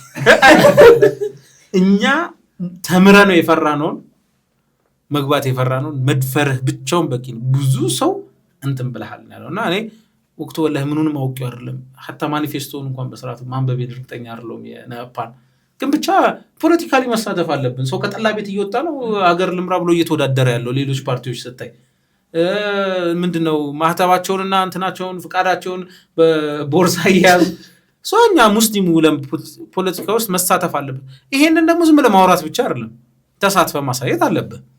ከዛ እድል ከተገኘ ደግሞ እንደዚህ ምንም ቢሮክራሲ የሌለው ምናምን ሲምፕሊ እጩ እየፈለጉ ነበር። ከዛ እጩ ለምን አትሆንም አንተ ቁጥሩ ታወራለህ ምናምን አለኝ። በነገራችን ላይ ረምዚ ነው የመለመለኝ ነበር። ሰንሰለቱንም አታውቅም አንተ ትዝ ብሎ ይቆራል። ከዛ ሰው ፈልጉ ያሪ ምናምን ነገር እሱ ኢንተርቪው ምናምን በኋላ ነውና በጣም ያው እንደማወራ አየና አንተ ሚዲያ ፖለቲካ ደግሞ የሚያወራ ሰው ነው የሚፈልገው ለምን አገባ ምናምን አለ። ከዛ እሺ ምናምን በቃ አዲስ አበባ እንደዚህ ቢሮአቸው እንዲህ ነው ሄድ ምናምን አለ። ሄድኩኝና ምናምን ደስ አላቸው ሲሄድ ድረስ እጩ እየፈለጉ የነበረበት ወቅት። ከዛ ፎርም ምናምን ሞላው አባል ሆንኩኝ። መታወቂያ ሰጡኝ። ኮልፌ ቀራኒዮ ክፍለ ከተማ ሄደ ምርጫ ቦርድ ተመዝገባሉኝ። ሄጄ ተመዘገብ። በጣም ያጅብ እዚህ ጋር አንድ ክስተት ላንሳ። ሁሌም የሆነ የሚመዘዝብህ ካርድ አለ። እኔ በህይወት ብዙ ትምህርት ወስዳለሁ። የሚመዘዝብህን ካርድ አስቀምጠህ አትለፍ። መጥፎ ጎኑን ማለት ያንተ ጥሩ ፓርቶች ራሱ ሌላ አካል ለመጥፎ ሊመዘው ይችላል። ይሄን ያልኩበት ምንድነው ምርጫ ቦርድ ገብቼ ወረፋ እየጠበቅኩኝ ልመዘገብ አጠገቤ ኢዜማ ፓርቲ ተወካይ ተመዝጋቢ ነበርና አየኝና የሆነ ቦታ አቃለሁ አለ። ሊሆን ይችላል ያው ሚዲያ ላይ ምናምን አልጠፋም አልኩት። ነው አይ ከሱ ውጪ መጅሊስ ምናምን ለዚህ ድምጻችን ይሰማ ምናምን ብለ ትንቀሳቀስ ነበር አይደል አለኝ። ነን ሙስሊም ነው ሙስሊም አይደለም ልጁ። አዎ መጅሊስ ነው። ታዲያ እዚህ ምን ሰራለህ አለ። በጣም ነው ተች ያረገኝ። መጅሊስ ምናምን ብለ እዛ መብት የምትጠይቅ ሰው ይሄ አንተ ቦታ አይደለም ያንተ ቦታ አይደለም እያለ ነው እየመደበኝ ነው። አንተ ቦታ መጅሊስ ምናምን እዛ እንትን በል ነው እዛ ሃይማኖት ጉዳይ ነው እንጂ የሀገር ጉዳይ ምን አገባህ እያለኝ በጣም ነው ኦፍ የሆንኩትኝና አዎ እዛ ለሃይማኖት ተቋሚ መስተካከል ድምጻችን ይሰማ ብዬ ስታገል ነበር። አሁን ደግሞ ለሀገሬ መስተካከል ለመታገል በዚህ በኩል ተወዳዳሪ ሆኜ መጥቻለሁ አልኩት። ኧረ ልትወዳደር ምናምን ወደስ ይላል ምናምን ነገር ብሎ እንትና አስቀየሰ እንጂ ግን በቺም በሐያቴ ማረሰው ትምህርት ሰጠኝ። መዘዘግ ሃርድ ታውቃለህ ድምጻችን ይሰማ ምናምን መሳተፌ ወይ መጅሊስ ቦታ ከዛውን አይነት ነገርና እልህ ውስጥ ነው የበለጠ ይከተተኝ። حتى والله ከኪሴ እያወጣው ባነር እያሳተምኩኝ ፎቶዬን ምናምን እየለጠፍኩ ስክሪፕቶ እያሰራሁኝ ብዕርን ይምረጡ ምናምን ከኪሴ በቃ ባለኝ በሌለኝ ብር እያወጣሁኝ ነው ምርጫ ቅስቀሳ ያደረኩት። አንድ ሰፖርት ያደረገኝ የለም ስሙኒ የሰጠኝ የለም። ሐቂቃውን ለመናገር በቃ በራሴ ነዳጅ መኪናዬ ላይ እየለጣጠፍኩኝ ያኔ በጀጎል አንዱ ትሩፋት መኪና ገዝተናል። አንተ ስለ መኪና አላወራንማ እንመጣበታል። ሶ እንትን ነበረው በጣም ተጽዕኖ ነበረውና ያ ነገር በዛ ምክንያት ያው ፓርላማ ተወዳደርን ያው አላሸነፍንም። በርግጥ እንደ ፓርቲ ሶስተኛው እኔ ኮልፌ ቀራኒዮ ላይ ነው ተወዳደርኩት። መታወቂያ በአስኮ ያው ያደኩበት ሰፈር አካባቢ ስለነበረ በዛ ቀበሌ ስር ነበር የተወዳደርኩት። ግን ሁለት የምርጫ ጣቢያዎች ላይ አሸነፍያለሁ። ስልጤ ሰፈር ዓለም ባንክ አካባቢ ላይ በጣም ያልጠበቅኩት አይነት መልኩ በርግጥ ሰፊ ቅስቀሳ ነው ያደረኩት እዛ አካባቢ ላይ በጣም ፎቶዎችን ምናምን ለጣጥፌ አሁን በነገራችን ላይ አስኮ አካባቢ ያልተነሳ ስልክ እንጨት ላይ የተለጠፈ ፎቶ አለ። ስንት ክረምት አልፎባል ሰዎችና ፎቶ እያነሱ ሲልኩልህ ምናምን ይሁን ላበላም ነው መሆኑ በቃ ሾክ እንት ያስደነግጣል። አንዳንድ ጊዜ ትደነግጣለህ እንዴ አንድ አመት ምናምን የቀረው አዎ ቀጣይ ምርጫ ኢንሻአላህ አሁን ቀጣይ እንኳን በሌላ ፓርቲ ለመወዳደር እያሰብኩ በግላሽ በግልኮ በነገራችን ላይ ግን ምርጫ ጋር በተያያዘ ባለፈው አባይ ግድብ ስንሄድ እንትና ጋር ኡስታዝ ካሚል ሸምሱ ጋር እያወራን ነበርና እሱ እየሰራው ያለውን ነገር ማለት ተጽዕኖ እሱ እዛ ገብቶ እየፈጠረ ያለውን ተጽዕኖ ምናምን ዝም ብሎ ሲያወራን እኔ በግሌ የተሰማኝ በጣም ብዙ ሰዎች መግባት እንዳለባቸው ኮርስ። ስለዚህ ምናልባት ቀጣይ አንተንም አወዳደራለሁ ግን በዱኛው ይሁን አላውቅም አልወሰንኩኝም። ምርጫም ተሳትፎ አድርጌ ነበር። ያ ምርጫ የሆኑ ምርጫ ክልሎች አሸንፈ ነበር። ምርጫ ጣቢያዎች ግን ድምር ነው የሚመጣው። እንደ ኮልፌ ቀራኒዮ ክፍለ ከተማ አንድ ወንበር አለ። 10 ክፍለ ከተማ 10ም ላይ አንድ ወንበር ነበር የሚሰጠን የነበረው። አንድ ወንበር የማግኘት እድልህን ያው አልተጠቀምንበትም። ኦር ሰው ያው በነገራችን ላይ የተሸነፍነው ባለመመረጣችን ብቻ ሳይሆን ሰው በወቅቱ የምርጫ ካርድ አልወሰደም። እኛ ሊመርጥ የሚችለው ብለን የምናስበው ደጋፊያችን ነው ብለን የምናስበው ማህበረሰብ ምርጫ ካርድ አልወሰደም። መታወቂያ ሙቭ ያደረገ ነው። በተለይ ኮልፌ ቀራኒዮ ክፍለ ከተማ አካባቢ ያለ ሰው ከየሆነ ቦታ ሙቭ ያደረገ ነውና መታወቂያው ሌላ ክፍለ ከተማ ነው ያለው። እሱ የሚኖረው ሌላ ክፍለ ከተማ ነው። ሸኚ ምናምን የመወሰድ የመንግስት ፕሮሰስ ምናምን የኛ ሶሳይቲ በተለይ የኛ ቤዝ የምንለው አካል ብዙ እንትን አይደለም እና በዛ ምክንያት ያው ተሸንፈናል።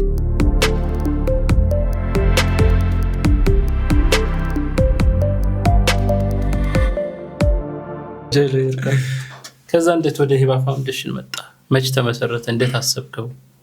እዚሁ ጋር ተያይዞ ደግሞ የሆነ በጎነት ለአንተ ምንድን ነው? ጥሩ። ሶስተኛው ጄሎ አክቹሊ የገባሁትኝ እንዳልኩት ቅድም ጀጎል ከተዘጋ በኋላ በራሴ ጀጎል ያው መኪናም ገዝቶ ነው የተዘጋው። መኪና መጀመሪያ ነው አክቹሊ እንደ ጀጎል ሳይሆን ምንድን ነው መሰለህ ያቺ 220 ሺህ ብር ከፈርስት ሂጅራ ፋውንዴሽን የመጣችው ላይ የሆነ ብር ነበር የተረፈ። ያንን ብር መልሰን ለጀጎል አበድረው ነበር። ጀጎል ትርፋማ ሲሆን ገቢ ማግኘት ሲጀምር ብድሩን መለሰ።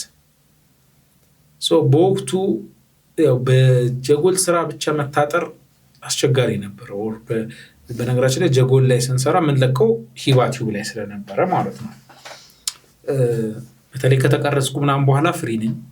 ኤዲተሮች ምናምን የሚሰሩት ስራ ነው። ላይቭ ባንዴ መስመር አይዝም። የተሻለ ነገር ደግሞ ትፈልጋል። በጎን ራይድ መስራት እንዳለብኝ ራይድ ለመስራት ደግሞ ያው መኪና ያስፈልጋል። ትልቁ ነገር ከቡራዩ ጦር ኃይሎች የሚመላለስበት ትራንስፖርት በጣም ችግር ነበር። የትራንስፖርት ችግሬንም መቅረፍ አለብኝ። እንደ ቢዝነስም ደግሞ ራይድ መስራት አለብኝ ብዬ አስቀድሜ ወደ ፈርስት ሂጅራ ፋውንዴሽን ምናምን እነዚህ ኮሚኒቲዎች ደብዳቤ ከመላኬ በፊት የተለያዩ ሰዎችን አቡበከር አህመድ ጋር ከመሄድ ብዬ 3ኛ ዙር የተለያዩ ሰዎችን ያው አግዙኝ ይል ነበር። በወቅቱ ያው መልስ ያልሰጡኝ ሰዎች ነበሩ፣ ወይም ደግሞ ያው ሁኔታዎች ያልተመቻቸ። እኔ ደግሞ አልሰለችውም። ከፈርስት ሂጅራ ራሱ ፋውንዴሽን እንትን ካልኩ በኋላ ኮንታክት ሳረጋቸው የነበሩ ሰዎች ነበሩ። ከዛ ያው ራይድ መስራት እንዳለብኝ ስወስን እጄ ላይ ሙስተቅሪበን 100 ሺህ ብር ገደማ ነበረ። ያ 100 ሺህ ብር መላ ማምጣት አለብኝ አልኩኝና ኡስታዝ ካሚል ሸምሱ ጋር ሄድኩኝ። ትንሽ ለጎጥ አደረኩት። ኡስታዝ ኦኬ ኡስታዝ አቡበከር ጋርም ሄጃለሁ። አሁን ትዝ አለኝ። ኡስታዝ ካሚል ሸምሱ ጋር በተደጋጋሚ ጊዜ ያው ስጨቃጨቀው ነበር። በቃ ሚሊዮነር ሆናል ተብለህ ዝም ብለህ እየታማህ ነው። አብሬ ታስሬ እኔ በባዶ እግሬ ከመሄድ በታክሲ በቃ መኪና ገዛልኝ እያልኩት ራይድ ልስራበት እያልኩ ጨቃጨቀው ነበርና በቃ በጣም ስለሚያቀርቡኝ እንደ ታናሽ ወንድማቸው ምናምን ኡስታዞቹ ጋር ስቀራረብ ያው አሁን ተጠፋፋን ነው እንጂ በጣም እንደ ጓደኛ ነው የምቀርባቸው፣ የምተርባቸው ይሁን ምንም በቃ ነፃ ነኝ በጣም ከሌላው ተሻለ ማለት ነው። ኡስታዝ እንደዛ ምናምን ብሏል። አንተ በቃ ወይ አንዱን ቤት አምጣ ወይ መኪና ገዛልኝ ይለው ነበር። እሺ ስንት አለ አምጣ ምናምን ሲል 100 ሺህ ብር አለ። ታዲያ በ100 ሺህ ብር መኪና እንዴት ይሆናል ምናምን እያለ በጣም እንትን ይለኝ ነበር። በኋላ ግን ራይድ ለመስራት ዳማስ ወይም ኤቭሪ የሚባለውን የሱዙኪ ኤቭሪ የሚባለው መኪና በወቅቱ 450 ሺህ እስከ 500 ሺህ ብር ይሸጥ ነበር። ስለዚህ በቃ እቺ መኪና መግዛት አለብኝ ብዬ ወሰንኩኝ። ድምድም አደረኩኝ። አንደኛ ለፕሮዳክሽን እቃ ምናምን መጫኛ ትሆኛለች፣ ከኋላ ሁለተኛ ራይድ ሰራበታለሁ፣ ሶስተኛ ትራንስፖርት ችግሬን እቀርፍበታለሁ። ከዛ 100,000 ብር ስለነበረኝ ካሚልን ሙጠኛ አደረኩበት። በመከራ እንደው ጨቅጭቄው 100,000 ብር ሰጠኝ። 200,000 ይሆናል። ቀሪውን ብር ብድር መጠየቅ፣ አሁን አቡኪን መጠየቅ አፈርኩኝ። ስለዚህ አበድረኝ አልኩትና ሄድኩኝ።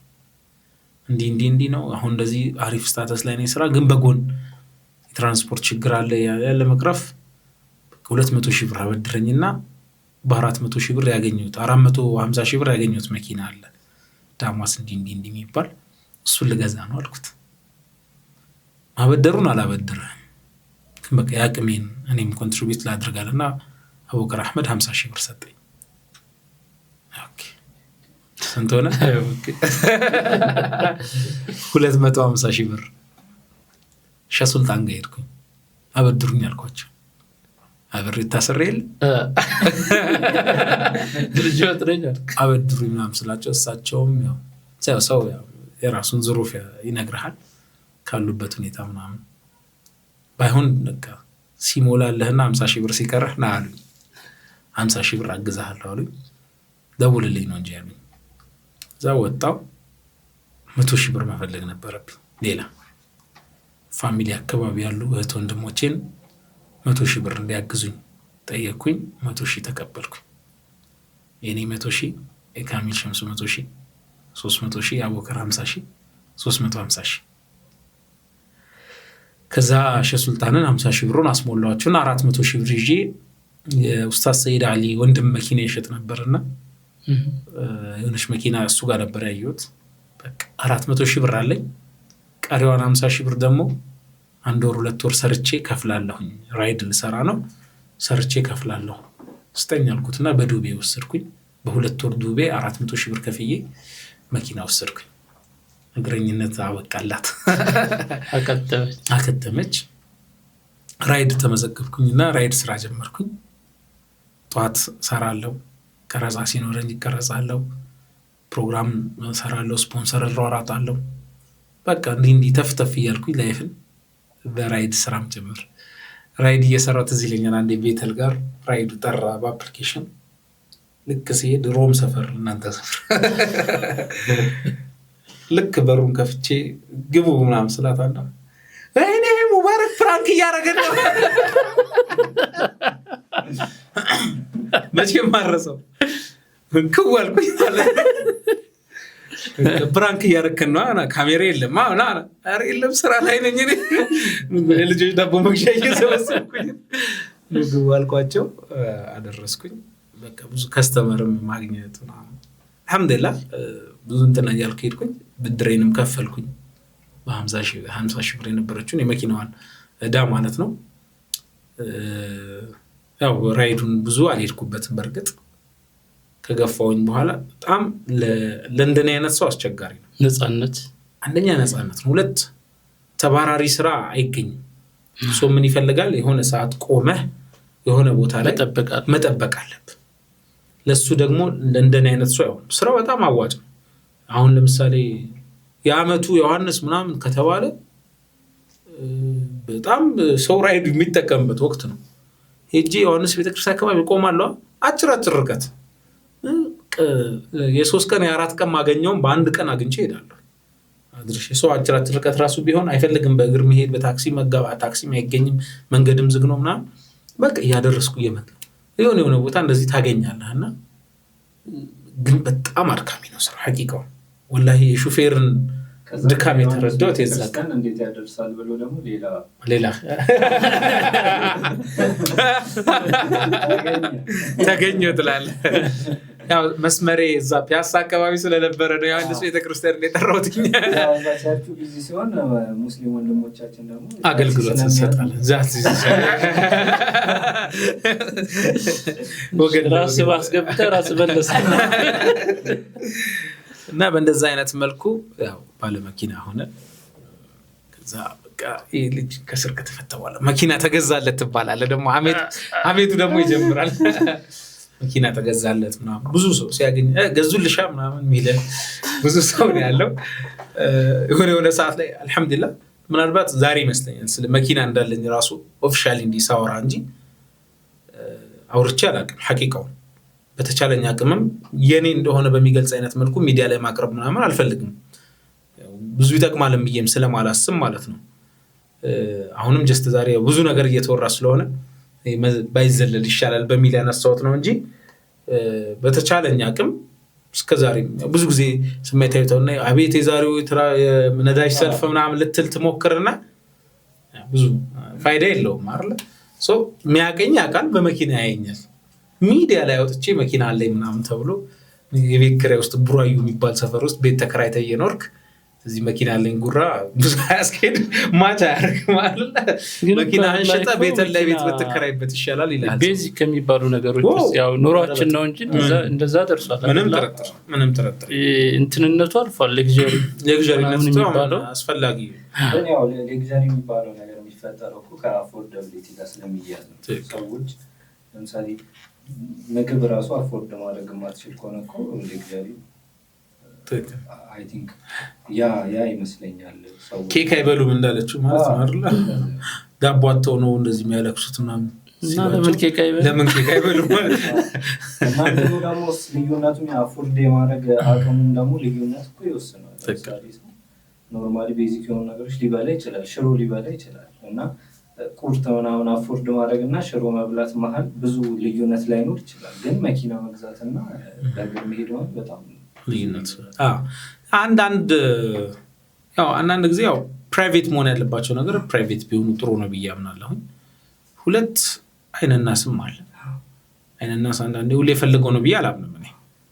ጀስት ድንገት በቃ ያለበት ችግር አንዳንድ ጊዜ ሴቶች አግብተው ምናምን ሰርጋቸውን ምናምን በጣም እንትን ሲሉ በተለይ ሰርግ ላይ ነው እኔ ኢሹ በኋላ ምናልባት ልንመጣበትም እንችላለን። ግን በጣም የተካበደ ሰርግ ካለ ስዳር እየፈለገች ባላታ ቁጭ ለምታይ እኔ ምን አለ በሷ ቦታ ባረገኝ አላህ ይሄን ደስታ ይሄን የቤተሰብ እንትን ምናምን ባየሁት ብላ ሳታስበው ጥቃት ልታደርስ ትችላለች። የአይን ጥቃት ያው በመቅናት የሚመጣ ነው አይደል? አይንናስ ማለት ያ አይነት ነገሮች አሉና አሁንም አንዳንድ ፕራይቬት ለአድርግ ብለህ ማታደርጋቸው ነገሮች አሉ። ኤክስፔክቴሽኑንም ለመቀነስ እኮ ጥሩ ነው። ለምሳሌ ሰው መኪና ይዘህ ሲያይ ወይ የሆነ ቦታ ሲያይ እኮ የሚያስባቸው ነገሮች አንተ ህይወት ውስጥ ከሚኖሩ የዕለት ተዕለት ጉድለቶች ከምታጣቸው ነገሮች ጋር ለመገመትም ሊከብዱ ይችላል። ትክክል። ያው መኪና አለኝ ስትል ተያይዞ ቢመጣ አሁን አንዳነሳ ሆኖ አሁን የኛ ሀገር ሁኔታ መኪና የያዘ ሰውና ሚዲያ ላይ በጣም በብዙ የሚታይ ሰው ሀብታም ተደርጎ የሚታሰብበት አይነት ነገር አለ። ኤኒዌይስ ሚዲያ ላይ ስትቀርብ የምትለብሳቸው ልብሶች አሉ። ተጨንቀምና ትዝ ይለኛል ድሮ የአጎቴ ልጅ ነው እንደው ሙቤ ይሄ ሁሉ ሱፍ ግን ከየት ነው ያመጣኸው አለኝ። ረመዳን 30 ቀን ፕሮግራም ሆስት አደረኩኝ ጄይሉ። የ30ውም ሆስት ዝንጥ ያሉ የተለያዩ አይነት ሱፎች ለብሼ ነው የሰራሁት። ማርኮ ሚላኖ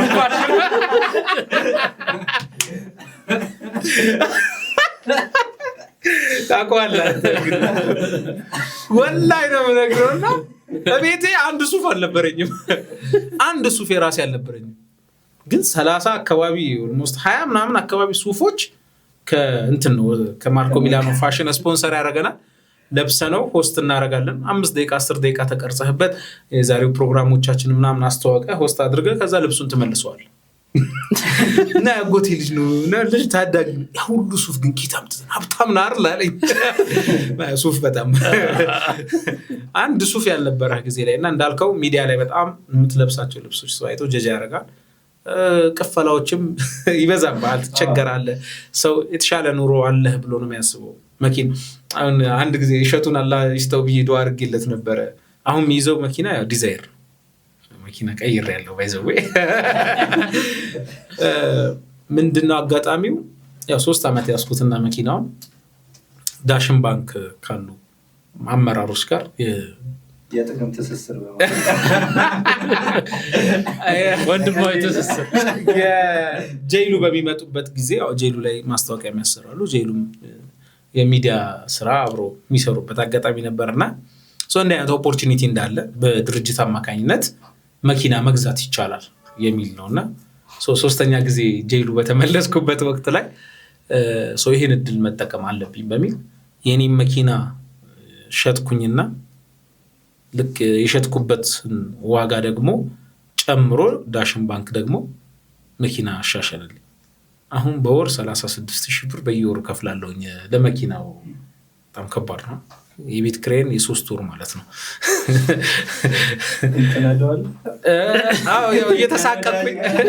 እየተሳቀቅኩኝ ትላለህ። ምንድነው ያነሳሁበት ምክንያት እሸቱ ከተማው ላይ የሚነዱ መኪኖች ሁላ ሊብሬ የላቸውም፣ ሊብሬው ባንክ ነው ያለው ብሎ ነበርና አንዳንድ ጊዜ ያንተ እንዳልሆነ ይሰማሃል። አዎ በቃ ያንተ እንዳልሆነ ይሰማሃል። ተጨማሪም ያለው ነገር አለ እኮ ብድር እንዳይጠይቁኝ ሁሉንም ነገር ያለው ተቋም እየገነባው ነው፣ ብድር አላስተናግድም ኦፊሻሊ እንደዛም ሲል ነበርና ሰው መኪና ይዘህ ኮብራ ይዘህ ስታይ 10% 30% ከፍለህ ትወስዳለህ መኪናውን፣ ግን የባንክ ብድር ያለው ያው ባንክ ቤት ነው። ሊብሬው ባንክ ቤት ነው። እሺ ወደ ሂባ ፋውንዴሽን እንምጣ። ኦኬ እንዴት ታሰበ? በሂባ ቲዩብ አማካኝነት የተለያዩ ቻሪቲ ስራዎችን ዘገባ እናደርጋለን፣ የሚሰሩ ስራዎችን ምናምን። ከዛም አልፎ ደግሞ ቅድም ያልኩት አይነት የተጎዱ ሰዎች፣ የታመሙ ሰዎች እናሳክማለን። ቪዲዮ ሄደን ሰርተን አሳማኝ ነው ብለን ያመናቸውን ሰዎች ሚዲያ ላይ እናቀርባቸዋለን። በዛ አማካኝነት ያው ከብዙ ሰዎች ከተለያየ ሀገራት ኮሚኒቲ ዲያስፖራዎች ጋር የመገናኘት ከዛ ኸይር ስራ ሲፈልጉ ሰደቃ አስጥልን እያሉ ገንዘብ መላክ፣ ያንን ገንዘባቸውን እየወሰዱ ሰደቃ አድርጎ ዱዓ አስደርጎ ቪዲዮ መላክ፣ በእንደዚህ አይነት መልኩ እኛም ዘገባ ሚዲያችን ላይ በማድረግ ጭምር ቲዩብ ላይ እንለቀዋለን ምናምን። በዛ አይነት መልኩ ያው ሳናስበው እየገባንበት መጣን። የተወሰኑ የሚቆጠሩ አይነት ፕሮግራሙን ታኮ የመጡ የቻሪቲ ስራዎች ናቸው። ቻሪቲ ስራ በባህሪው ድንገት የምትገባበት ነው፣ ለመውጣት የምትቸገርበት ነው። ትጋራኛለህ አንተ አግማስ ላይም ስለምታውቀው አስበህ ፕላን አድርገህ ፕሮግራም ይዘህ ምናምን አትገባም። የሆነ ኢሞሽንህን ሚነካ ውስጥህን ትሚል ነገር አጋጣሚዎች ይፈጠሩና ትገባበታለህ በዛው። ለምሳሌ አንድ ጊዜ ሰርፕራይዝ የሚባል ፕሮግራም ነበረ። ሰርፕራይዝ በነገራችን ላይ የጀመርኩት የመጀመሪያው ሰው እኔ ነኝ። የሰርፕራይዝ በቪዲዮ ሰዎችን ምንድነው በጣም የጀጎል ብድሯን የመለሰችበት ትልቅ ቢዝነስ ያገኘ ነው በሱ ነው። በጣም የሰራንበት ወደ 200 ምናምን ሺህ ብር ነው ፕሮፊት ያገኘንበት የነበረው በሱ ፕሮግራም። ኮሮና መጣና ቢሮ ዘጋን። ቢሮ ስንዘጋ የቢሮ ኪራይ ምን ከፍሎ አልነበረንም በወቅቱ። እቤት ባለቤቴ ወለደች። ወልዳ በ5ኛው ቀን ጀማልና ነይማ ቢሮ ቤት መጡ። ገንፎ በልተው እየበሉ ትዝ ይለኛል። በቃ ቢሮ መመለስ አለብን፣ ከገደለንም ኮሮና ይግደለን እንጂ ቻሌንጅ ነው፣ ቢሮ ኪራይ ምናምን አለብን። ከዛ ደቡብ አፍሪካ አንድ ሰላዲን የሚባል ሰላዲን አሊ ታውቁት ከሆነ ፌስቡክ ላይ ይታወቃል። እሱና ኮሚኒኬት አድርጌው የቢሮ ኪራይ ከፈለልን። በዚህ 25,000 ብር ምናምን ነበር ምን ከፍለው የቢሮ ኪራይ እና የ3 ወር 24,000 ብር ነበር። እሱን ከፈለልን። እሱ ከከፈለልን በኋላ ጀስት መመለስ እንዳለብን ስናምን በምን ብለን አወጣን። ሰው በኮሮና ምክንያት ሀገር እንዳይገባ ተከልክሏል። ረመዳን ነው ወቅቱ፣ ረመዳን ነው። ለዒድ ማንም መምጣት አይችልም፣ ተዘግቷል። መስጂድ እንኳን መሄድ አይቻልም። ተራዊ እቤት እየተሰገደ ነው የነበረው። ወደ ሀገር መምጣት ያልቻለ ሰው ዒዱን ከቤተሰቡ ጋር እንዳሳለፈ ፊል እንዲያደርግ የሆነ አስቤዛዎችን ገዝተን፣ ከዛ ደግሞ ይሄ ፊት ደግሞ አለ ሙባረክ ሰው ሚዲያ ላይ በጣም የሚያውቅበት ወቅት ነበር እና የዛን ወቅት እንግዲህ ዛሬ 5 ዓመት 20 ላይ ማለት ነው በፈረንጆቹ 5 ዓመት ሆኖ ኮሮና ራሱ የዛ ጊዜ ምንድነው በቃ በግ፣ ቴምር፣ ቡና፣ ስኳር፣ ዘይት፣ ኢንቼ ምናምን አድርገን ፓኬጅ አዘጋጀን። ከዛ ፓኬጁን ዋጋ ኤግዛክት ዋጋውን ካወጣን በኋላ የአጠቃላይ 2500 ብር ደግሞ የትራንስፖርት የቀረጻና የኛ አድሚን ኮስት አድርገን ጨምረንበት በ7500 ብር በግ የ5000 ብር በግም አለበት በግ 5000 ብር ነበር መንገዛው። ወላሂ 7500 ብር የጀመርነው አንድ በግ። ቴምር ያኔ 1000 ብር ነበር ካርቶኑ። ከዛ ቡና፣ ስኳር፣ ዘይት እንዳሁን ውድ አልነበረም ያኔ። ቡና 1000 ብር ገብቷል። አሁን 1000 ብር ገብቷል። ያኔ አይ ቲንክ 160 ብር ምናምን አካባቢ ነበረ። ያን አድርገን በ7500 ብር ሶሪ 5000 ብር አይደለም እንትኑ የወጪው 7500 ብር ይሆንና ከዛ በኋላ የአድሚን ኮስት 2500 ብር 10000 ብር ቶታሊ ነበር የምንቀበለው። በጣም ደስ የሚለኝ እስከዛሬም ድረስ የተጣሉ ተታርቆበታል። ከዛ ሚዲያ ላይ ለቀቅን ማድረግ የምትፈልጉ ምናምን ብለማ የመጀመሪያው ረመዳን ዒድ ላይ ወደ 17 ሰው ምናምን አካባቢ ሰርፕራይዝ አደረግን። እንደውላለን እቃችንን ጭነን ካሜራ ተደቅኗል። እከሌ ይባላለሁኝ ሰው መልእክት ልኮኝ ነው ማን የላከ የሆነ ሰው ቃ ድረስ ብሎ አንዳንዱ ስልክ ይዘጋባል እምቢ ይልሃል ምናምን በብዙ አይነት መልኩ ኢንተርቴይንም እያደረግንበት ምናምን ነገር ማረሳቸው ገጠመኞች አሉ። አብሮ ተያይዞ ወንድሟ እንድትሄድ አረብ ሀገር ያልፈቀደላት አንዲት እህት ከወንድሟ ጋር እህቴ አይደለሽም ከሄድሽ ብሏ እምቢ ብላው ጥላ ሄደች። 4 ዓመት ምናምን ቆየች። ከዛ ወንድሜን ሰርፕራይዝ አድርጉልኝ በዛው ማፉታ ጠይቁልኝ አለች። ትዝ ይለኛል ወደ ለገጣፉ አካባቢ ነበር ሄር ነው ስራው ቻሌንጅ ነበር እንደው ከአዋጭነቱም ባለፈ የመጀመሪያው ላይ ስለሆነ ማለት ነው የረመዳን የዒድ አልፍጥር ላይ። ከዛ ለገጣፉ ድረስ ሄድን እንደዚህ ደሞ ነው። ከዛ በቃ ልጁ አላወኩም እኔ ውጪ ዘመድ የለኝም ማለት። ከዛ አሁን መግባት ያለብኝ ሙባረክ አደም ይባላል። አፍሪካ ቲቪ ላይ ሙባረክ አደም ታውቃለህ? የአፍሪካ ቲቪ ላይ ሰው ስለሚያውቅ አወኩም ነው በቃ እሺ ስመጣ እነግርሃለሁኝ። ሰው ግን እቃ ልኮልኝ እሺ ሲሄድ ቅድስ አለው አቅፈኝ ማን ይላካ አለኝ። እንደዚህ ተባለ አለቀሰ። እኔ እኮ በጣም ነው የምወዳት ምናምን አልጨከንኩባትም ምና እሷ ናት በዛው በቃ ቆርጣ ጠፋች። ያው እሷ ተቆጥቶኛል ብላ ነው። ከዛ አዲስ ስልክ ደውዬ ያገናኝቻቸው ምና በቃ አፉ ተባብለው ምና ከዛ በኋላ ፋሚሊ ሆኑ ከኔም ጋር ከእርስ በርስም እንደ አዲስና እንደ አይነት ክስተቶች አሉ። በዚህን ወቅት ወደ ሂባ ፋውንዴሽኑ ስንመጣ አንዲት እህት ሰርፕራይዝ አድርጉልኝ አለችና ስፔሻል ኦርደር ደግሞ እንቀበላለን በመሃል ከፓኬጁ አሁን ካዘጋጀነው ፓኬጅ ውጪ ተጨማሪ ነገርና ምን አለችን። አንድ አጎት ያለ 2 ታማሚ ልጆች አሉት። አንደኛው እድሜው 18 ዓመት ነው። 18 ዓመት ሙሉ መናገር ማውራት አትችልም፣ መስማት አትችልም። ሁለተኛው ልጁ በተመሳሳይ 9 ዓመቷ ነው። ልክ እንደዚህ ዳይፐር ምናምን ነው የሚጠቀሙት እንትን አይሉ ይሄ አጎቴ በጣም ተሰቃይቷል። ሱቅ ነበረው ሱቁን ሽጧል። እነሱን ለማሳከም ያልዞረበት የለም። 18 ዓመት ሙሉ ተሰቃይቷል ከነ ባለቤቱ። እሱን ነው ሰርፕራይዝ እንድታረጉልኝ የምፈልገው አለችና እንትን አረገች። ብር ላከችልን። ዳይፐር ምናምን ነገር ገዛን።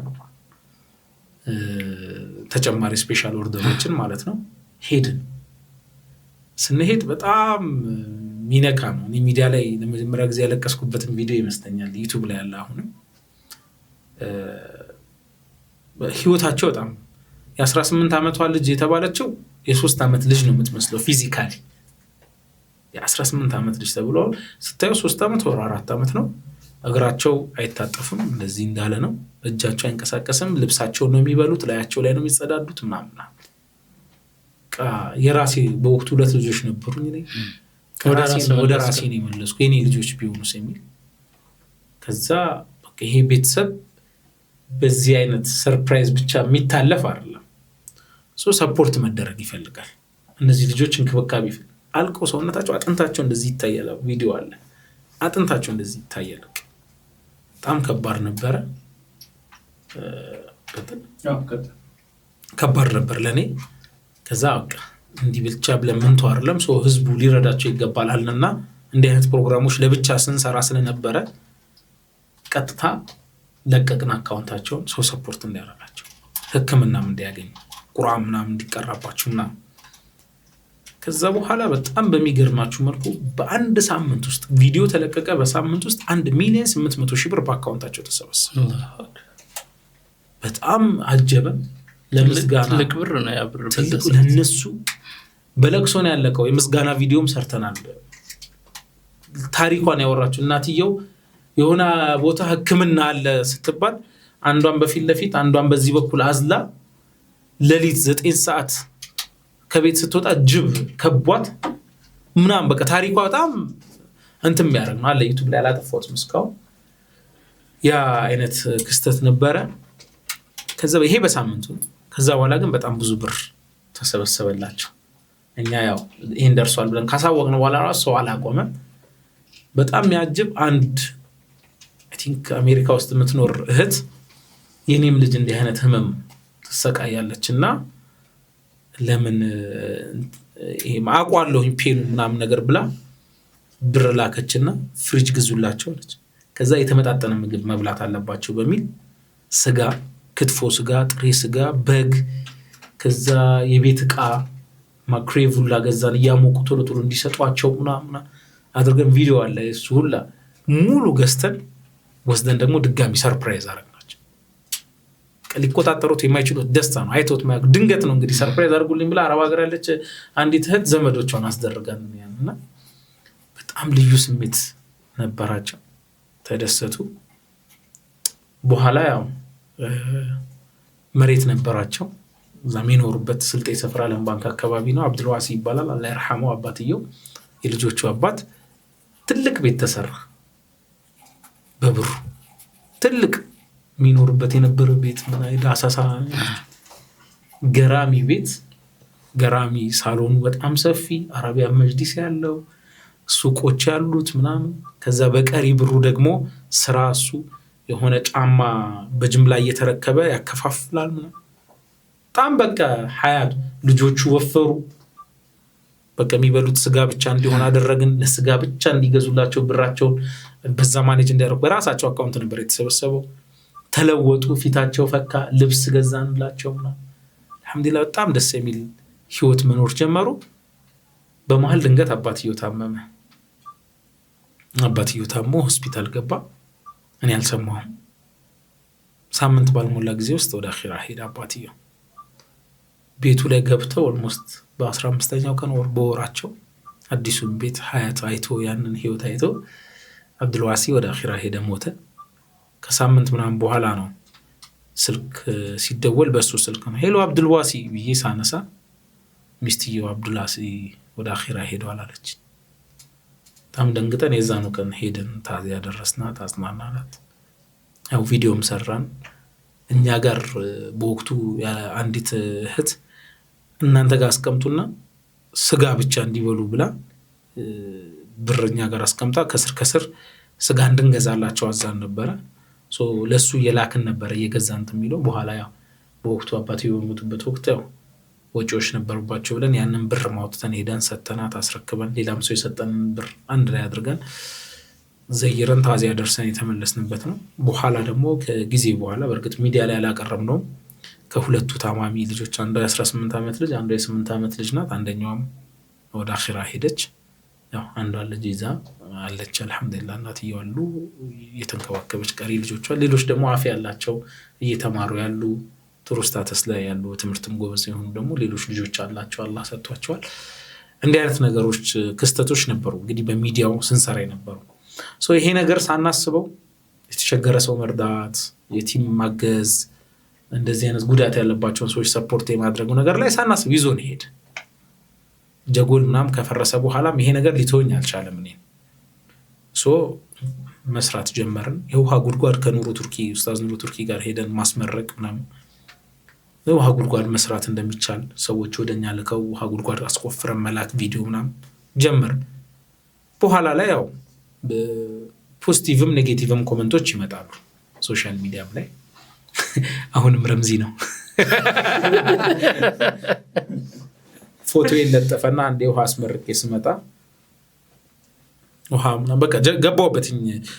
ኢንፎርማል በሆነ ወይ ቻሪቲ ስራ መስራት ጀመርኩ። መስጂድ ማሳደስ አሁንም ውሃ ጉድጓድ ልናስመረቅ በሄድንበት የሆነ መስጂድ እንደዚህ ሆኖ እዚህ መስጂድ ውስጥ ነው እንግዲህ ዛሬ ውሃ ያስመረቅ ነው ስንል በቃ ለዚህ መስጂድ እኔ ደግሞ ፊኒሺንጉን ስፒከር ልግዛ፣ ቀለም ልቀባ፣ ኮርኒስ ላስገባ ምናምን የሚል ሰው ደግሞ መጣ። ያንን ደግሞ ታስደርግና ዘገባ ደግሞ ትሰራለህ። ይኸው መስጂዱን ጨረስና እንደዚህ አይነት መስጂድ ካለ እኔም ልስራ ደግሞ ብሎ ይመጣል። አንዱ ይደውላል፣ ኦኬ ይሄን ያክል ኮስት ያደርጋል፣ ብሩን ይልካል። ሰርተንና በቃ ስራችን አደረግነው። ጀጎል ፈርሶም ቀጠልኩበት። ከዛ ረምዚ የሆነ ጊዜ ፎቶ ይለጠፈና ፌስቡክ ላይ አለ። ፖስቱን ስክሪንሻት አድርጌዋለሁ። ወዲያው ያጠፋው ይሄን ልጅ ከፈለገ ድርጅት ይክፈት በግል አካውንቱ ብር እየሰበሰበ እረዳለሁ እያለ አትመኑት አይነት ብሎ እንትን አለ። ስታካራኩኝ ትንሽ ደንገጥላለሁ በሆነ መልኩ። ለምንድን ነው የምደነግጠው? ኢሹ መሆን አልፈልግም፣ አጀንዳ መሆን አልፈልግም። ያልፋል፣ ታውቀዋለህ። ከሳምንት ከሁለት ሳምንት በላይ ማይሄድ ኢሹ ግን ደግሞ እንትን እንዲል አልፈልግም። አይ በቃ ተቋም መመስረት አለብን ወደሚለው ሀሳብ መጣው። በመሀል መጅሊሱ በአዋጅ ተቋቋመ። እስላማዊ የሆነ እንቅስቃሴ ስለሆነ የምንሰራው እስላማዊ ድርጅት የማቋቋም ፍቃድ አገኘ። ፋውንዴሽን የመመስረት እቅድ ነበረ፣ ግን አቅም ይፈልጋል ለፋውንዴሽን። ሳንመሰረት ቆየን። ከዛ መጅሊሱ ደግሞ የፋውንዴሽን የማቋቋም እንትኑ ገና ነበረ፣ አልተጀመረም ነበረ። ስለዚህ አሁን ተጀምሯል የሚል መረጃ ደርሶኛል። በወቅቱ ሂባ ፋውንዴሽን ብለን እስላማዊ ድርጅትና እስላማዊ ማህበር ማቋቋም ይቻል ነበር። እኛ እስላማዊ ድርጅትን በ6 መስጂድ 5 አካባቢ መድረሳዎች መስራት ይችላል። አልሐምዱሊላህ ትልቅ እንቅስቃሴ ነው። በጣም ባጭር ጊዜ በጣም ሲኒውን ፈለጓት።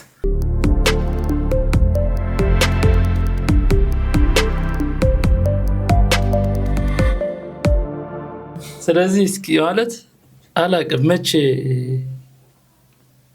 በደንብ ያወራሃት አይመስለኝም። እቺ ዱዓ የዱዓ ኢሹ ዱዓ ሁሌ መጨረሻ ላይ ነው የሚመጣው። ያው መጀመሪያ መሆን ቢኖርበት እውነት ነው። አውርተናል በግል ከማሜ ጋር። እኛ ሀገር ዳዕዋ ከዘለማቸው መካከል አንዱ ዱዓ ነው። ዳዕዋ ከዘለማቸው መካከል ዱዓ የዳዕዋችን ሂደት ዱዓን በድሎታል። ፕሮሞት አለማድረግ ሳይሆን ለአንተ ነው የገለጽኩት የነበረው። ማሜ አንዴ ስናወራ በስናይፐር የሚጠቃን ሹት ወይም በስናይፐር መምታት የነበረብህን ሹት በዲሽቃ ከለቀክበት ዙሪያውንም አካባቢውንም ጭምር ነው ዲሽቃ የሚያጠፋው። ስናይፐር የምትፈልገውን ነገር አታክ ታደርግበታል። ዱዓ ለብዙ አይነት ኹራፋትና ቢድዓ መጠቀሚያነት ውሏል። ዲሽቃ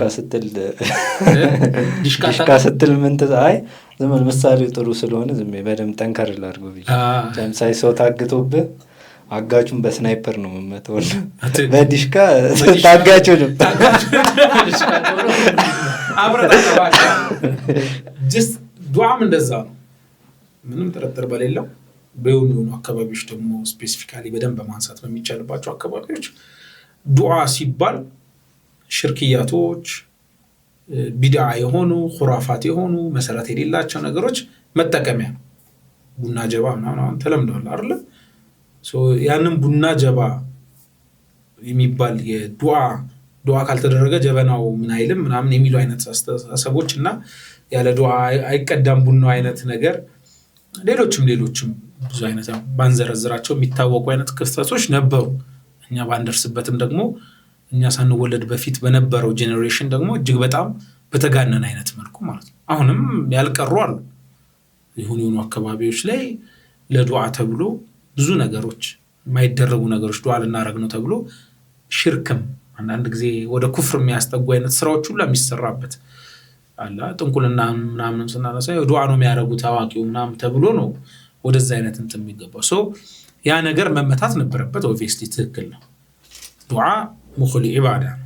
የኢባዳዎች ሁሉ አጽም ነው፣ ወር ስከለተን ነው፣ መቅኒ ያለሱ መንቀሳቀስ ማቸው ኢባዳ። ሰላት ውስጥ ዱዓ አለ፣ ሐጅ ላይ ዱዓ አለ፣ ሁሉ ነገራችን ላይ ዱዓ አለ፣ ጾም ውስጥ ዱዓ አለ፣ ሁሉ ነገር በሚባል ደረጃ ዱዓን ከልክለህ ወይም ደግሞ እንትን ብለህ አይሆን።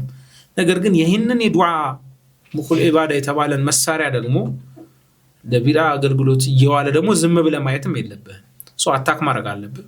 አታክ የምታደርገው በማስተማር ማህበረሰቡን ከዚህ አስተሳሰብ ማውጣት መለወጥ አለብህ። እሱ ማይክ ይገባል ተወሩት ነው እንዴ? ያንተን ያ ዱዓ መጥፋት እንዲኖርበት ማስተማር ምናምን በሚገባ ልክ አልহামዱሊላህ አጥፍቶታል ብዬ አምናለሁ። የኛ ጄኔሬሽን ላይ ብዙ እንደዛ አይነት ነገር የለም። በወሬ ነው የምንሰማው ብዙ ነገር ላይ ቡና ጀባ እንኳን ቢባላው ለቀልድ ወይም ለምናምን አይነት ነገር ነው እንጂ በሲሪየስ አይነት መልኩ አይደለም። ከዚያ አንፃር ዱዓም አብሮ ተመቷል። ከዛ ሰው አሁን ብዙ ዱዓ ያደርግ አሁን ዱዓ አድርግ ብለህ አንተ እኔ አልችልም ትላለህ። እንዴት ነው ሰው የማይችለው ዱዓ እንዴ? መንግስት ቀበሌ መታወቂያ ለማውጣት ሄደ የቀበሌ መታወቂያ የሚሰጠን ሰውዬ ጥያቄ አትጠይቀውም? እባክህ በጣም ቸግሮኝ ነው መታወቂያ ከሌለኝ እንትን ማድረግ አልችልም ምናምን። አላህንም ልክ እንደዛ መጠየቅ ማለት እኮ ከዛ እንደውም በተሻለ መስጠት የሚችል አካል ማለት ነው። ብዙ ቦታዎች ላይ ሰው ለምዶበት እኔ ዱዓ አልችልም ይላል። ከአላህን መጠየቅ አልችልም እያለ ነው ያለው። አላህ ሁሉንም ቋንቋ ያውቃል። ቻይነኛውንም ምንኛውንም ብትጠይቀው ሁሉንም ቋንቋ ሰሚ ነው። በምትችለው ቋንቋ ውስጥ ያለን ጥያቄ አላህ አድራጊ ፈጣሪ የሆነ ጌታ ያደርግልኛል በሚል ኢኽላስና ንያ አላህ እንዲሰጥ መለመን መጠየቅ ማለት ነው ዱዓና። አላቅም በምን አይነት መልኩ ዱዓ አድራጊ እንደሆንኩኝ ዱዓ ማድረግና መራቂ አበጋር አይነት እንትኖችም አሉ። ብዙ ቦታዎች ላይ አደርጋለሁ ለገቢ ማሰባሰብ። ባለፈው አጋጣሚ አንድ ሚንበር ላይ ኢንተርቪው ነበረኝና መወዳ ላይ አይ ቲንክ የረመዳን አብሮነት በረመዳን ላይ የአያት መስጂድ ሲሰራ ነው የጀመርኩት ዱዓ የሚል ሳነሳ አንዳንድ የሚያውቁኝ ጓደኞቼ ምናምን አንተ እኮ ከዛ በፊትም እንትን ፕሮግራም እያሉ ሲጠሩ ለገቢ ማሰባሰቢያነት ገቢ ማሰባሰቢያ እየተካሄደ እየመረቁ ዱዓ እያደረጉ ገቢ ማሰባሰብ ላይ አያት መስጂድ ላይ ነው አሁንም የጀመርኩት። ከዛ ውጭ ግን ባገኘሁት አጋጣሚዎች ላይ ስብስብ ካለ ወይም ሰደቃም በለው ሰምቲንግ የሆነ ቦታ ካለ በዱዓ ይዘጋ ምናምን ሲባል ያው ሙባረክ ይባላል ዱዓ አደርጋለሁ። እኛ ቤት አብዛኛው ሰው ዱዓ አድራጊ ነው። ማዘር ከጀመረች አታቆምም ነው የሚባለው። በጣም ዱዓ ታደርጋለች። በኦሮምኛ ነው እንጂ አማርኛ ስለማይቀናት ወደም ስለማትችለው በኦሮምኛ እንደፈለክ ረጅም ሰዓት ትለምንልሃለች። ታላቅ ወንድሜ ደግሞ ኢንጂነር አህመድ አደም ይባላል። ድሬዳዋ ያለው የአውራ ጎዳና ውስጥ ነው የሚሰራው። እሱ ደግሞ ልክ ሙባረክ አያደርግም ነው የምትለው። መጀመሪያውኑ በቃ በረታናሽ ወንድም ያለ ቆቆ አህመድ አንተ ሳትጀምር እኔ ልሂድ ይላል። ቀጣዩ ፈንድሬዚንግ ላይ ትጠራልና አንተ ሳትጀምር እኔ ልሂድ እንትን ትዝ አለ። አንድ ብዙ ጊዜ እናቴ የምነግረኝ ታሪክ አለና ሰውየው በጣም በዱዓቸው ይታወቃሉ። ረጅም ዱዓ ነው የሚያደርጉት እና እዛ የሆነ ቁጭ ብለው ሀድራ ከዛን 2 ሰዎች ይላካሉ ለሆነ ጉዳይ እና አጋጣሚ ከሚሄዱበት ቦታ በጣም ሩቅ ነው። ማታ ስለሆነ ደግሞ በፊት ነው ጋሪ ምናምን ነበር የነበረው እና ጋሪ የለም የዛን ቀን አጋጣሚ። ከዛም በኋላ ሄደው ያንን ነገር ገዝተው እስኪመለሱ ያሳስባቸው የነበረው የሰውየው ዱዓ። ከዛም በኋላ ከተመለሱ በኋላ በቃ ሰውየው ከጀመሩ የቤተሰብህንም የኤቭሪዋን ስም እየጠሩ ከዛን ወደ ሀገር ይገባል ምናምን በቃ ዱዓ ነው ካለቀውና ከዛ ልክ ከደረሱ በኋላ እንግዲህ እንደው ዱዓቸው ረጅም ነው ምናምን ብለው ገብቶ ተጀመረ። ከዛን ደክሟቸዋል። ቆመው ነው ዱዓውን የሚቀበሉት። በጣም ረጅም መንገድ ነው የመጡት። ከዛን አንዱ ትክት አለው አቡ አሚን አለ። አቡ አሚን እንዳልከው ነው። አሁን አህመድ ሳትጀምር ሊድ ይለዋል። ዱዓ ያደርጋሉ። እሱም ሌሎቹም አድርጉ ከተባለ ያው መጀመሪያ ላይ ያስቸግራሉ እንጂ ከጀመሩ በኋላ ሁሉም ያደርጋሉ።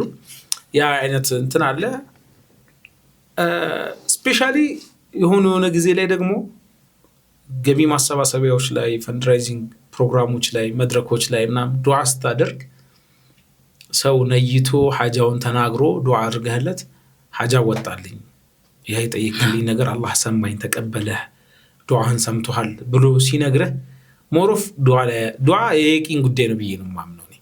ብዙ ሰው ዱዓ ላይ ያደርግ ይችላል፣ ግን የቂኑ ችግር አለበት ብዬ አምናለሁ።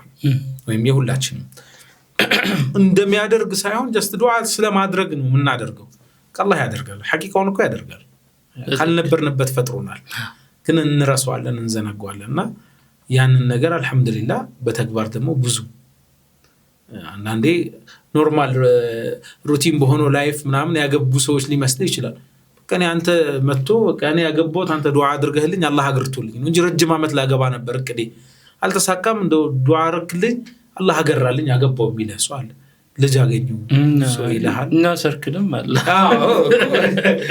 ምን ነው የዛን ጊዜ አሚን ሆኜ ምን ነው የዛን ጊዜ አሚን ብዬ በሆን ሰዎቹ ሳይጠፉ ስፍራው ባዶ ሳይሆን ይባላል። አቤት ግጥሙን አይ እንትን ይስነቃል ነው። ኦኬ እንትን ነውና በደንብ ዱዓ ላይ አልተሰራበትም ብዬ አሁን ማምናለሁ። ሰዎች ስለ ዱዓ ማስተማር በደንብ አለብን ብዬ አስባለሁ። ምን ያክል ሰው ነው ከሰላት በኋላ ቁጭ ብሎ ዱዓ የሚያደርገው? ምን ያክል ሰው ነው ሲጨንቆ ዱዓ የሚያደርገው? ምናምን የሚለው ስቲል ነው ስራ አልተሰራበትም ብዬ አምናለሁኝ። ሁሌም እንደምናገረው የሚሰጠው አላህ ነው። ትልቁ ነገር ያቂን ነው። አንዳንድ ጊዜ ስም እየጠራ ኬዙን እየጠራ እከሌ እያልክ ምናምን ነገር ዱዓ አስተርግለት ሰው ይበልጣውን ጀነራል ዱዓ ከምታደርግ ጀነራል ጠቅላላ ያለ ረበና አቲና ፊ ዱንያ ሐሰና አላህ እሱንም እኮ ይሰማል ይቀበላል አይደል? እሱን ከምታደርግ ሰውየው ስፔሲፊክ አንተ እንደው የታመመች ባለቤት አለች ለምሳሌ እሷን እንደው አላህ አፊያ ያድርግልህ ስል ጉዳይ ነካህልኝ ትልና አንተ ከልብ አሚን ትላለህ። የቂንህ ይጨምራል። በቃ ተነካህ ገብቷል አይደል? ሶ ሌላውም እንደዛው ትዳር እንደው ግራ ገብቶት የነበረ ሰው እንደው አላህ ትዳር ይስጠህ ከሌ ብለህ ስሙን ስትጠራው አሚን ያ አላህ ይላል። ሶ አሚኑም ላይ ነው የቂኑ የሚፈልገው ብዬ ስለማምን ነው። ብዙ ጊዜ ያው የሰው ስም እየጠራ በዙር ጉዳዩን ሀጃው የምታቆንም አታቆንም አፊያን ይስጥህ ምንም ይስጥህ ብር ይስጥህ ማለት የተሻለ ስራ ይስጥህ የጀመርከውን ስራህን አላህ ያሳምርልህ ስትለው የታመመውን ያሳድግልህ ልጅ አትኮን ልጅ አላህ ይስጥህ ምናምን ስትለው እንዲህ አይነት ነገሮች በጣም ኢፌክቲቭ ናቸው ብዬ አምናለሁኝ። በዛ ምክንያት ነው እንግዲህ ዱዓ መራቂ የሆነን አበጋርነት አልያዝ ነው። በጣም አሪፍ አበጋርነትን ያቆይልን። አሜን። የመጨረሻ እንደ ሂባ ፋውንዴሽን እንደ ሙባረክ ምናልባት ሚዲያው ላይ የመመለስም ቅዳለ ይመስለኛል። ወደፊት ምን ታስባለች? ጠቅለል እናድርገውና መርሐባ። ጠቅለል ሲል እንግዲህ ያው ብዙ ነገር ተጨዋወትን። ብዙ እኛ ሀገር ላይ ብዙ ነገሮች ተስፋ አስቆራጭ ናቸው። ሐቂቃውን እናውራ ከተባለ ማለት ነው። ስፔሻሊ ማህበረሰብ ተኮር ስራ እንቅስቃሴ ውስጥ ልሳተፍ ስትል ከባድ ተጽዕኖ በጣም ከባድ ነው። ስፔሻሊ በግልጽ አማርኛ ለማውራት ፋይናንስ አቅምህን በጣም ይፈታተናል። ሶ ቻሪቲ ስራው ላይ እንደ ስራ አስኪያጅ ሆኜ በመስራት ያው ገቢም ራሱን የቻለ አድሚን ኮስቶች ስላሉት በደሞዝ አይነት መልኩ የምታገኛቸው ገቢዎች ይኖራሉ። ግን ፉል ታይም እሱ ላይ አድርገህ ስትሰራ ደግሞ ሲዝናል የሆኑ ነገሮች አሉ። አሁን እንደ ሂባ ፋውንዴሽን የምንሰራቸው በቃ የሆነ አህለል ኸይር ከመጣ ውሃ ላስቆፍር ካለ ከሱ አድሚን ኮስቱን አዳ አድርገህ ትነግረዋለህ። ይሄን ያክል ለውሃ ጉድጓዱ ሌበር ኮስት፣ ማቴሪያል ኮስት፣ ከዛ በኋላ ደግሞ ትራንስፖርትና አድሚን ኮስት ብለህ ደግሞ አዳ አድርገህ ትነግረዋለህ።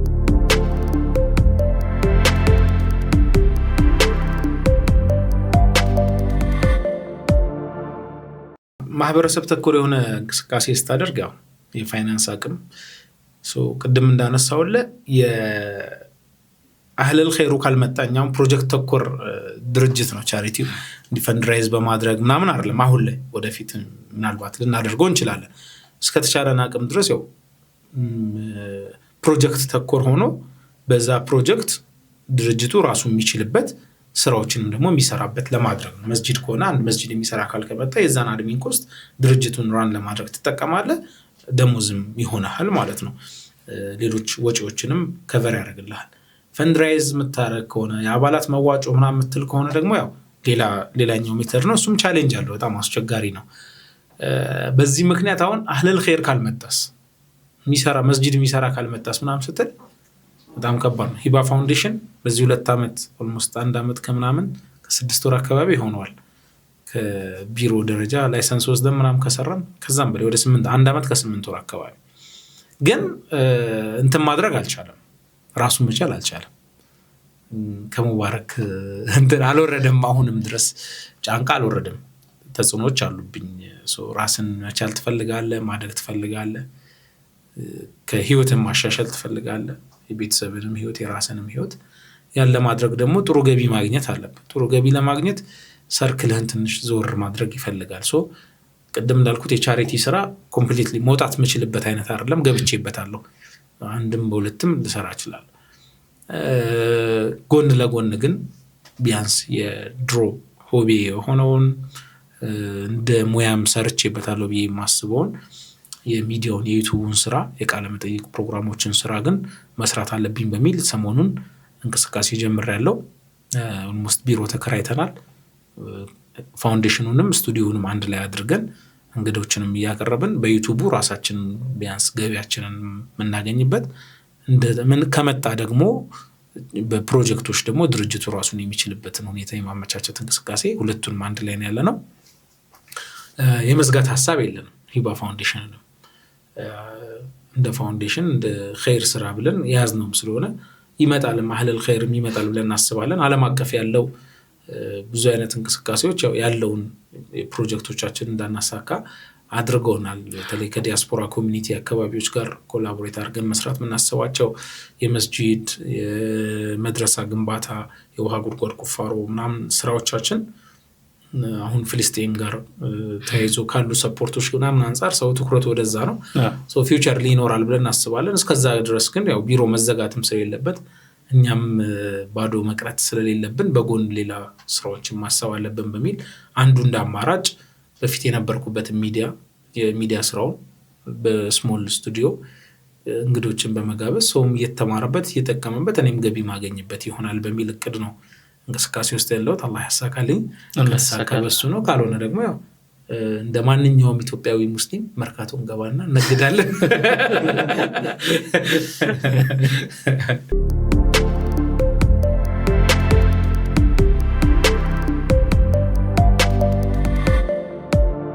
ይህን ያማረ ቆይታ እንድናደርግ ስለፈቀዳችሁ ያው የልብ እንድትጫወት እንዳደረግን ይሰማኛል።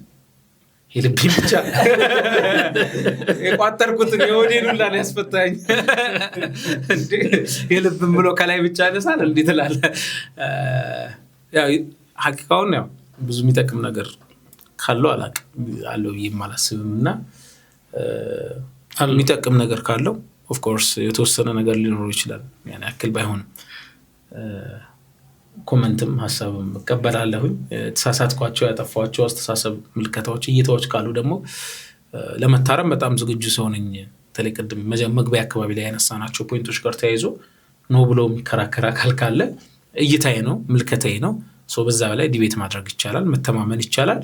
ከዛ ውጭ ግን ይህ ሁሉ ሰዓት ቁጭ ስንል ደግሞ አክብራችሁ ስላዳመጣችሁኝ እናንተም ስለጋበዛችሁኝ ከልብ አመሰግናለሁ። እኛም ከልብ እናመሰግናለን። ሽኩሪ ከጊዜ ላይ ብዙ ሰዓት ነው የቆረስ ነው። በጣም ላሳምረው ብዬ ነው። ስለዚህ ለሱ ይቅርታ እንጠይቃለን። እናመሰግናለን። አግማስ ቲቪ ይህንን ፖድካስት ጨምሮ ሌሎች ተጨማሪ ፕሮግራሞችን ከዛ ውጭ ደግሞ የአግማስ ኢትዮጵያን የበጎ አድራጎት የማህበራዊ አገልግሎት እና የሰብአዊነት ስራዎችን የሚያሳዩ የተለያዩ ቪዲዮዎችን እዚህ የዩቲዩብ ቻናል ላይ ያስቀምጣል። ሰብስክራይብ ብታደርጉ ብዙ ነገር ነው የምታደርጉት። ሰብስክራይብ ማድረግ ሚዲያ ሰብስክራይብ ማድረግ ብቻ ሳይሆን በተዘዋዋሪ የሰብአዊነት ስራን ለማገዝ ቁጠሩት። ይሄ ለሁለታችሁ አይደለም። ሂባ ቲዩብንም ሰብስክራይብ ሂባ ቲዩብም እንግዲህ በአዳዲስ ፕሮግራሞች ይመጣል።